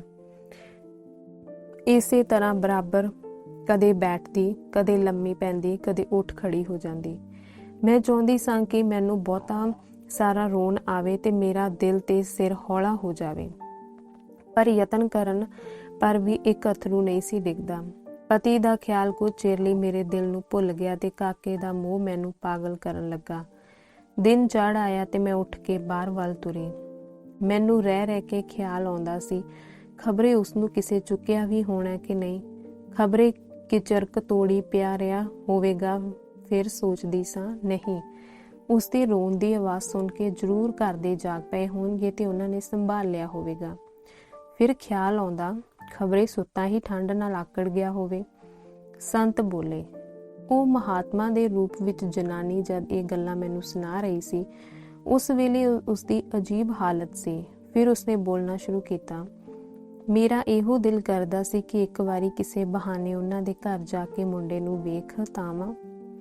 ਇਹ ਸੋਚ ਕੇ ਮੈਂ ਉਸ ਹਵੇਲੀ ਵੱਲ ਤੁਰ ਪਈ। ਉੱਥੇ ਪਹੁੰਚ ਕੇ ਮੈਂ ਡਿੱਠਾ, ਫਾਟਕ ਦਾ ਬੂਹਾ ਖੁੱਲ੍ਹਾ ਹੋਇਆ ਸੀ ਜਿੱਥੇ ਮੈਂ ਕਾਕੇ ਨੂੰ ਰੱਖ ਗਈ ਸਾਂ। ਉੱਥੇ ਲਾਗੇ ਹੀ ਇੱਕ ਘਰ ਦਾ ਨੌਕਰ ਬੈਠਾ ਟੋਕੇ ਨਾਲ ਪੱਠੇ ਕੁਤਰ ਰਿਹਾ ਸੀ। ਮੇਰਾ ਉੱਪਰ ਜਾਣ ਦਾ ਹੀਆ ਨਹੀਂ ਸੀ ਪੈਂਦਾ ਤੇ ਨਾ ਹੀ ਸੰਗਦੀ ਕਿਸੇ ਨੂੰ ਪੁੱਛਦੀ ਸਾਂ, ਨਾਲੇ ਪੁੱਛ ਵੀ ਕੀਕਣ ਸਕਦੀ ਸਾਂ। ਇਸ ਨਾਲ ਭਾਂਡਾ ਭੱਜ ਜਾਣ ਦਾ ਡਰ ਸੀ। ਮੈਂ ਕਿੰਨਾ ਚਿਰ ਮਕਾਨ ਦੇ ਉਰੇ ਪਰੇ ਟਹਿਲ ਕੇ ਫਿਰ ਪਿਛਲੀ ਪੈਰੀ ਮੁੜ ਗਈ। ਮੈਨੂੰ ਇਤਨੀ ਤਸੱਲੀ ਹੋ ਗਈ ਕਿ ਕਾਕਾ ਜ਼ਰੂਰ ਉੱਪਰ ਪਹੁੰਚ ਗਿਆ ਹੋਵੇਗਾ। ਮੁੱਕਦੀ ਗੱਲ, ਉਸ ਦਿਨ ਮੈਂ ਕਈ ਵਾਰੀ ਉਸ ਮਕਾਨ ਤੇ ਗਈ ਤੇ ਕਈ ਵਾਰੀ ਮੁੜੀ। ਇਸ ਦੇ ਨਾਲ ਹੀ ਮੈਨੂੰ ਇਹ ਵੀ ਫਿਕਰ ਸੀ ਕਿ ਇੱਕ ਰਾਤ ਤਾਂ ਮੈਂ ਜਿਸ ਕਿਸੇ ਤਰ੍ਹਾਂ ਕੱਟ ਲਈ, ਹੁਣ ਅੱਗੇ ਲਈ ਕੀ ਬੰਦੋਬਸਤ ਕਰਾਂਗੀ। ਅਬਲਾ ਜਨਾਨੀ ਤੇ ਦੂਜੇ ਜਵਾਨੀ ਦੀ ਉਮਰ, ਇੱਕ ਪਾਸੇ ਮੁੰਡੇ ਦਾ ਸੱਲ, ਦੂਜਾ ਪਤੀ ਦੀ ਤਾਂਘ ਤੇ ਤੀਜਾ ਆਪਣੇ ਆਪ ਦੀ ਚਿੰਤਾ। 12 ਵਜੇ ਤੱਕ ਮੈਂ ਇਸੇ ਤਰ੍ਹਾਂ ਫਿਰਦੀ ਰਹੀ। ਮੇਰਾ ਦਿਲ ਕੀਤਾ ਕਿਸੇ ਭਲੇ ਪੁਰਸ਼ ਨੂੰ ਆਪਣਾ ਸਾਰਾ ਹਾਲ ਦੱਸ ਕੇ ਮਦਦ ਲਈ ਆਖਾਂ। ਫਿਰ ਖਿਆਲ ਆਉਂਦਾ, ਸਮਾਂ ਬੜਾ ਡਾਢਾ ਹੈ। ਇਕੱਲੀ ਜਨਾਨੀ ਸੱਚਮੁੱਚ ਆਟੇ ਦੀ ਤੌਣ ਹੈ। ਅੰਦਰ ਚੂਹਿਆਂ ਦਾ ਡਰ ਤੇ ਬਾਹਰ ਕਾਵਾਂ ਦਾ ਖਤਰਾ। ਲੌਡੇ ਵੇਲੇ ਤੱਕ ਮੈਂ ਇੰਨਾ ਹੀ ਗਿਣਤੀਆਂ ਵਿੱਚ ਪਈ ਰਹੀ। ਉਸ ਵੇਲੇ ਮੇਰਾ ਧਰਮਸ਼ਾਲਾ ਵਿੱਚ ਗ੍ਰੰਥੀ ਦੇ ਘਰ ਬੈਠੀ ਹੋਈ ਸਾਂ। ਗ੍ਰੰਥੀ ਦੀ ਵਹੁਟੀ ਅੱਗੇ ਮੈਂ ਇਹ ਬਹਾਨਾ ਲਾਇਆ ਕਿ ਮੇਰਾ ਪਤੀ ਕਿਸੇ ਕੰਮ ਲਈ ਕੋਹ ਮਰੀ ਗਿਆ ਹੈ ਤੇ ਮੈਨੂੰ ਇੱਥੇ ਛੱਡ ਗਿਆ ਹੈ। ਮੈਂ ਉਸ ਨਾਲ ਇੱਧਰ ਉੱਧਰ ਦੀਆਂ ਗੱਲਾਂ ਕਰ ਰਹੀ ਸਾਂ। ਮੇਰੇ ਦਿਲ ਵਿੱਚ ਇੱਕ ਉਬਾਲ ਜਿਹਾ ਆਇਆ। ਮੈਂ ਅੰਬੜਵਾਹੀ ਉੱਥੋਂ ਉੱਠੀ ਤੇ ਬਿਨਾਂ ਅੱਗਾ ਪਿੱਛਾ ਸੋਚ ਉੱਠ ਕੇ ਬਾਜ਼ਾਰ ਵੱਲ ਤੁਰ ਪਈ। ਮੈਨੂੰ ਪਤਾ ਨਹੀਂ ਜੋ ਕਿਹੜੇ ਵੇਲੇ ਤੇ ਕਿਹੜੇ ਰਾਹੋਂ ਲੰਘ ਕੇ ਮੈਂ ਉਸ ਹਵਾਲੇ ਦੇ ਦਰਵਾਜ਼ੇ ਅੱਗੇ ਖੜੀ ਸਾਂ। ਉਸ ਹਵੇਲੀ ਦੇ ਦਰਵਾਜ਼ੇ ਅੱਗੇ ਖੜੀ ਸਾਂ। ਉੱਥੇ ਜਾ ਕੇ ਮੈਂ ਲੱਗੀ ਪੌੜੀ ਚੜ੍ਹਨ, ਪਰ ਫਿਰ ਮੇਰੇ ਪੈਰ ਥੜਕ ਗਏ। ਉੱਪਰ ਜਾਣ ਬਾਰੇ ਹਜੇ ਸੋਚਦੀ ਪਈ ਸਾਂ ਜੋ ਇੰਨੀ ਦੇਰ ਨੂੰ ਇੱਕ ਨੌਕਰ ਮੁੰਡਾ ਉੱਤੋਂ ਉਤਰਿਆ। ਉਸਦੇ ਮੋਢੇ ਤੇ ਤੌਲੀਆ ਤੇ ਹੱਥ ਵਿੱਚ ਇੱਕ ਕਰਮੰਡਲ ਤੇ ਇੱਕ ਗੜਵਾ ਸੀ। ਉਹ ਛੇਤੀ ਛੇਤੀ ਜਾਣ ਲੱਗਾ। ਮੈਂ ਉਸਨੂੰ ਕਿਹਾ, ਕਾਕਾ ਜਰਾ ਗੱਲ ਸੁਣ। ਬੀਬਾ, ਕੀ ਹੈ ਮਾਈ, ਛੇਤੀ ਦੱਸ, ਮੈਂ ਕੰਮ ਜਾ ਰਿਹਾ ਹਾਂ। ਉਹ ਬੋਲਿਆ, ਸੈਠਾਨੀ ਉੱਪਰ ਹੀ ਹੈ? ਮੈਂ ਉਸਨੂੰ ਪੁੱਛਿਆ। ਉਹ ਆਹੋ ਆ ਕੇ ਫਿਰ ਜਾਣ ਲੱਗਾ, ਪਰ ਮੈਂ ਉਸਨੂੰ ਪਿਆਰ ਨਾਲ ਬੁਲਾ ਕੇ ਖਿਲਾਰ ਲਿਆ। ਫਿਰ ਮੈਂ ਪੁੱਛਿਆ, ਕਾਕਾ ਤੇਰੀ ਮਾਲਕਨ ਇਸ ਵੇਲੇ ਕੀ ਕਰ ਰਹੀ ਹੈ? ਮੈਨੂੰ ਉਸ ਨਾਲ ਜ਼ਰੂਰੀ ਕੰਮ ਹੈ। ਮਾਈ, ਇਸ ਵੇਲੇ ਤੈਨੂੰ ਉਹ ਨਹੀਂ ਮਿਲ ਸਕਦੀ। ਅੱਜ ਬਹੁਤ ਸਾਰੇ ਪ੍ਰਾਹੁਣੇ ਆਏ ਹੋਏ ਨੇ, ਉਹ ਵਿਹਲੀ ਨਹੀਂ। ਪ੍ਰਾਹੁਣੇ ਕਿੱਥੋਂ ਆਏ ਨੇ? ਮੈਂ ਪੁੱਛਿਆ। ਉਹ ਬੋਲਿਆ, ਬਾਹਰੋਂ ਤਾਂ ਨਹੀਂ ਆਏ, ਸ਼ਹਿਰ ਦੇ ਹੀ ਨੇ, ਵਧਾਈ ਦੇਣ ਆਏ ਨੇ। ਮੈਂ ਪੁੱਛਿਆ, ਕੋਈ ਵਿਆਹ ਹੈ? ਵਿਆਹ ਨੇ, ਸ਼ਾਨੀ ਨੂੰ ਅੱਜ ਵੱਡੇ ਵੇਲੇ ਇੱਕ ਮੁੰਡਾ ਮਿਲਿਆ ਸੀ, ਉਸਦੀ ਵਧਾਈ ਵਾਸਤੇ। ਮੈਂ ਪੁੱਛਿਆ, ਅੱਗੇ ਉਹਨਾਂ ਦੇ ਘਰ ਮੁੰਡਾ ਕੁੜੀ ਕੋਈ ਨਹੀਂ? ਉਸਨੇ ਕਿਹਾ, ਨਹੀਂ, ਤੇ ਕਹਿ ਕੇ ਛੇਤੀ ਨਾਲ ਦੌੜ ਗਿਆ। ਮੇਰੀ ਜਾਨ ਵਿੱਚ ਜਾਨ ਆਈ। ਸ਼ੁਕਰ ਰੱਬ ਦਾ, ਚੰਗੇ ਥਾ ਗਿਆ। ਮੇਰੇ ਸਾਰੇ ਦੁੱਖ ਦੂਰ ਹੋ ਗਏ। ਖੁਸ਼ੀ ਨਾਲ ਮੈਂ ਬਾਗ ਹੋ ਗਈ। ਮੈਂ ਸੋਚਿਆ, ਹੁਣ ਕੋਈ ਡਰ ਨਹੀਂ। ਮੈਂ ਛੇਤੀ ਛੇਤੀ ਪੌੜੀਆਂ ਚੜ੍ਹ ਕੇ ਉੱਪਰ ਗਈ। ਜਾ ਕੇ ਕੀ ਵੇਖਦੀ ਹਾਂ, ਕਮਰਾ ਬੜੇ ਕੀਮਤੀ ਸਮਾਨ ਨਾਲ ਸਜਿਆ ਹੋਇਆ ਸੀ। ਘਰ ਵਿੱਚ ਹਰ ਪਾਸੇ ਚਹਿਲ ਪਹਿਲ ਸੀ। ਬਹੁਤ ਸਾਰੀਆਂ ਜਨਾਨੀਆਂ ਵੱਡੀ ਬੈਠਕ ਵਿੱਚ ਬੈਠੀਆਂ ਹਾਸਾ ਠੱਠਾ ਕਰ ਰਹੀਆਂ ਸਨ। ਘਰ ਦੀ ਮਾਲਕਣ ਜਰਾ ਭਾਰੇ ਕੱਦ, ਪਰ ਸੋਹਣੇ ਚਿਹਰੇ ਮੋਹਰੇ ਵਾਲੀ ਖੁਸ਼ੀ ਅੰਦਰ ਬਾਹਰ ਭੱਜੀ ਫਿਰਦੀ ਸੀ। ਇੱਕ ਬੜੇ ਸੋਹਣੇ ਰੋਗਣੀ ਪੰਗੂੜੇ ਵਿੱਚ ਮਖਮਲੀ ਗਦੇਲਿਆਂ ਪਰ ਮੇਰਾ ਕਾਕਾ ਝੂਟ ਰਿਹਾ ਸੀ। ਉਸ ਵੇਲੇ ਉਹ ਸੁੱਤਾ ਹੋਇਆ ਸੀ। ਉਸਦੇ ਗਲ ਊਦੀ ਮਖਮਲ ਦੀ ਸਿਲਮੇ ਨਾਲ ਕੱਢੀ ਹੋਈ ਫਰਾਕ ਸੀ। ਸਰਾਣੇ ਦੇ ਕੋਲ ਛੋਟੀ ਜਿਹੀ ਪਿਸ਼ੌਰੀ ਕਿਨਾਰੀ ਵਾਲੀ ਟੋਪੀ ਪਈ ਸੀ। ਉਸਦੇ ਕੂਲੇ ਵਾਰਾਂ ਪੁਰ ਡਾਢੀ ਸੋਹਣੀ ਕੰਘੀ ਵਾਹੀ ਹੋਈ ਤੇ ਉਸਦੇ ਸਿਰ ਪਰ ਮਲੇ ਹੋਏ ਤੇਲ ਦੀ ਵਾਸ਼ਨਾ ਸਾਰਾ ਘਰ ਮਹਿਕਾ ਰਹੀ ਸੀ। ਖੁਸ਼ੀ ਨਾਲ ਮੇਰੀਆਂ ਅੱਖਾਂ 'ਚੋਂ ਅਥਰੂ ਵਹਿ ਤੁਰੇ। ਮੈਂ ਦਹਲੀਜ਼ ਵਿੱਚ ਹੀ ਖੜੀ ਸਭ ਕੁਝ ਵੇਖ ਰਹੀ ਸਾਂ। ਜੋ ਘਰ ਵਾਲੀ ਬਾਹਰੋਂ ਕੋਈ ਚੀਜ਼ ਲੈਣ ਆਈ, ਉਸਨੇ ਮੈਨੂੰ ਵੇਖ ਕੇ ਕਿਹਾ, ਆਓ ਬੀਬੀ ਜੀ, ਲੰਘ ਆਓ। ਮੈਂ ਉਸਨੂੰ ਹੱਥ ਜੋੜ ਕੇ ਨਮਸਤੇ ਬੁਲਾਈ ਤੇ ਫਿਰ ਕਿਹਾ, ਸ਼ਾਨੀ ਜੀ, ਬਹੁਤ ਬਹੁਤ ਵਧਾਈਆਂ ਹੋਣ। ਸ਼ੁਕਰ ਹੈ ਮਹਾਰਾਜ ਦਾ, ਜਿਸ ਨੇ ਲਾਲ ਦਾ ਮੂੰਹ ਵਿਖਾਇਆ ਜੇ। ਪਰਮਾਤਮਾ ਵੱਡੀ ਉਮਰ ਕਰੇ ਸੋ। ਖੁਸ਼ੀ ਦੇ ਲਹਿਜੇ ਵਿੱਚ ਬੋਲੀ, ਬੀਬੀ ਤੇਰਾ ਮੂੰਹ ਸੁਲੱਖਣਾ ਹੋਵੇ। ਸਾਡੇ ਤਾਂ ਬੀਬੀ ਜੀ ਸੁੱਤੇ ਭਾਗ ਜਾਗ ਪਏ। ਮਹਾਰਾਜ ਸਾਨੂੰ ਛੱਤ ਪਾੜ ਕੇ ਬੋੜ ਪਿਆ ਏ। 10 ਵਰੇ ਵਿਆਹ ਨੂੰ ਹੋਏ ਨੇ, ਸੱਧਰਾਂ ਪੈ ਗਈਆਂ ਸੀ। ਕੀਕਣ ਲੋਕੀ ਚੁੱਕ ਕੇ ਬਾਲ ਖਿਡਾਉਂਦੇ ਨੇ। ਕੋਈ ਸੰਤ ਫਕੀਰ ਨਹੀਂ ਛੱਡਿਆ, ਕੋਈ ਥਾਂ ਨਹੀਂ ਛੱਡਿਆ। ਪੂਰਨ ਦੇ ਖੂਹ ਤੋੜੀ ਹੋ ਆਏ, ਪਰ ਕਿਤੋਂ ਝੋਲੀ ਖੈਰ ਨਾ ਪਿਆ। ਵੇਖ ਲੈ, ਜੇ ਦੇਣ ਤੇ ਆਇਆ ਤਾਂ ਪਲਿਆ ਪਲੋਸਿਆ ਦੇ ਦਿੱਤਾ ਸੂ। ਸਦਕੇ ਆ ਉਸਦੇ ਨਾਂ ਤੋਂ ਬੀਬੀ। ਆਖਣਿਆ ਜੀਕਨ ਸਾਨੂੰ ਨਰਸਿੰਘ ਹੋ ਕੇ ਬੌੜਿਆ ਏ, ਸਰਬੱਤ ਨੂੰ ਬੌੜੇ। ਮੈਂ ਪੁੱਛਿਆ, ਛਾਨੀ ਜੀ, ਧੰਨ ਪਰਮਾਤਮਾ, ਉਸਦੇ ਘਰ ਕਿਸੇ ਗੱਲ ਦਾ ਅਟਕਾ ਨਹੀਂ। ਅਸੀਂ ਹੀ ਨਸ਼ੁਕਰੇ ਹਾਂ। ਕਿੱਥੋਂ ਲੱਭਾ ਜਿਸ ਸੁੱਖ ਨਾਲ? ਉਹ ਬੋਲੀ, ਬੀਬੀ ਵੱਡੇ ਵੇਲੇ ਸਵੇਰੇ ਹੀ ਉਹ ਇਸ਼ਨਾਨ ਕਰਕੇ ਹੱਟੀ ਜਾਂਦੇ ਹੁੰਦੇ ਨੇ। ਅੱਜ ਉਹ ਵੱਡੇ ਵੇਲੇ ਜਿਉਂ ਹੀ ਪੌੜੀਆਂ ਉਤਰੇ, ਫਿਰ ਪਿਛਲੀ ਪੈਰੀ ਮੁੜ ਆਏ ਤੇ ਮੈਨੂੰ ਆਖਣ ਲੱਗੇ, ਵੇਖੋ ਨਾ, ਹੇਠਾਂ ਕਿਸੇ ਬਾਲ ਦੇ ਰੋਣ ਦੀ ਆਵਾਜ਼ ਆਉਂਦੀ ਹੈ। ਮੈਂ ਲੈਂਪ ਲੈ ਕੇ ਨਾਲ ਤੁਰ ਪਈ। ਹੇਠਾਂ ਜਾ ਕੇ ਕੀ ਵੇਖਨੇ ਆ, ਜੋ ਸੱਚਮੁੱਚ ਵੱਡੇ ਫਾਟਕ ਦੇ ਨਾਲ ਮੁੰਡਾ ਪਿਆ ਹੋਇਆ ਸੀ। ਮੈਂ ਭੱਜ ਕੇ ਚੁੱਕ ਲਿਆ। ਭੈਣਾ ਪਿੱਠ ਉਸਦੀ ਇਉਂ ਹੋਈ ਜਿਕਨ ਬਰਫ਼ ਹੁੰਦੀ ਹੈ। ਮੇਰੀ ਖੁਸ਼ੀ ਦਾ ਕੋਈ ਪਾਰਾਵਾਰ ਨਾ ਰਿਹਾ। ਉੱਤੇ ਲਿਆ ਕੇ ਮੁੰਡੇ ਦੀ ਪਿੱਠ ਤੇ ਗਰਮ ਕੱਪੜੇ ਦੀ ਟਕੋਰ ਕੀਤੀ। ਰਜਾਈ ਵਿੱਚ ਲੈ ਕੇ ਨਿੱਘਿਆ ਕੀਤਾ। ਚਮਚੇ ਨਾਲ 2 ਘੁੱਟ ਦੁੱਧ ਪਿਆਇਆ ਤਾਂ ਕਿਤੇ ਮੁੰਡੇ ਨੇ ਅੱਖਾਂ ਖੋਲੀਆਂ। ਵੇਖ ਕੇ ਭੈਣਾ ਮੇਰਾ ਦਿਲ ਬਾਗ ਹੋ ਗਿਆ। ਸ਼ਾਨੀ ਦੀ ਗੱਲ ਸੁਣ ਕੇ ਮੈਂ ਬੜੀ ਖੁਸ਼ ਹੋਈ। ਉਹ ਮੈਨੂੰ ਪੁੱਛਣ ਲੱਗੀ, ਭੈਣ ਤੁਸੀਂ ਕਿੱਥੋਂ ਆਏ ਹੋ? ਮੈਂ ਉਸਨੂੰ ਕਿਹਾ, ਸ਼ਾਨੀ ਜੀ, ਮੇਰੀ ਕਹਾਣੀ ਬਹੁਤ ਲੰਮੀ ਹੈ। ਵਿਹਲਿਆ ਹੋ ਲਓ, ਫਿਰ ਸੁਣਾਵਾਂਗੀ। ਮੈਂ ਅੱਜ ਦੀ ਰਾਤ ਤੁਹਾਡੇ ਪਾਸ ਰਹਿਣਾ ਚਾਹੁੰਦੀ ਹਾਂ। ਉਹ ਬੋਲੀ, ਜੀ ਸਦਕੇ, ਸਿਰ ਮੱਥੇ ਤੇ ਬੀਬੀ। ਉਤਲੀ ਬੈਠ ਕੇ ਚੱਲ ਬੈਠ। ਮੈਂ ਹੁਣੇ ਪ੍ਰਾਹੁਣਿਆਂ ਨੂੰ ਤੋਰ ਕੇ ਆਈ। ਇਹ ਕਹਿ ਕੇ ਉਹ ਤਾਂ ਕੰਮ ਲੱਗ ਪਈ ਤੇ ਮੈਂ ਉੱਪਰਲੀ ਬੈਠਕ ਵਿੱਚ ਜਾ ਬੈਠੀ। ਮੇਰਾ ਜੀ ਕਰਦਾ ਸੀ ਕਿ ਹੁਣੇ ਜਾ ਕੇ ਮੁੰਡੇ ਨੂੰ ਕੁੱਛੜ ਲੈ ਲਵਾਂ, ਪਰ ਫਿਰ ਦਿਲ ਨੂੰ ਢਾਰਸ ਦਿੱਤੀ। ਅੱਧੇ ਕੁ ਘੰਟੇ ਬਾਅਦ ਉਹ ਵਿਹਲੀ ਹੋ ਕੇ ਮੇਰੇ ਕੋਲ ਆਈ ਤੇ ਕਾਕੇ ਨੂੰ ਕੁੱਛੜ ਲੈ ਆਈ। ਉਹ ਇਸ ਵੇਲੇ ਜਾਗਿਆ ਹੋਇਆ ਸੀ। ਮੈਂ ਉਸਨੂੰ ਝੱਟ ਕੁੱਛੜ ਲੈ ਲਿਆ, ਛਾਤੀ ਨਾਲ ਲਾਇਆ ਤੇ ਮੂੰਹ ਚੁੰਮਿਆ।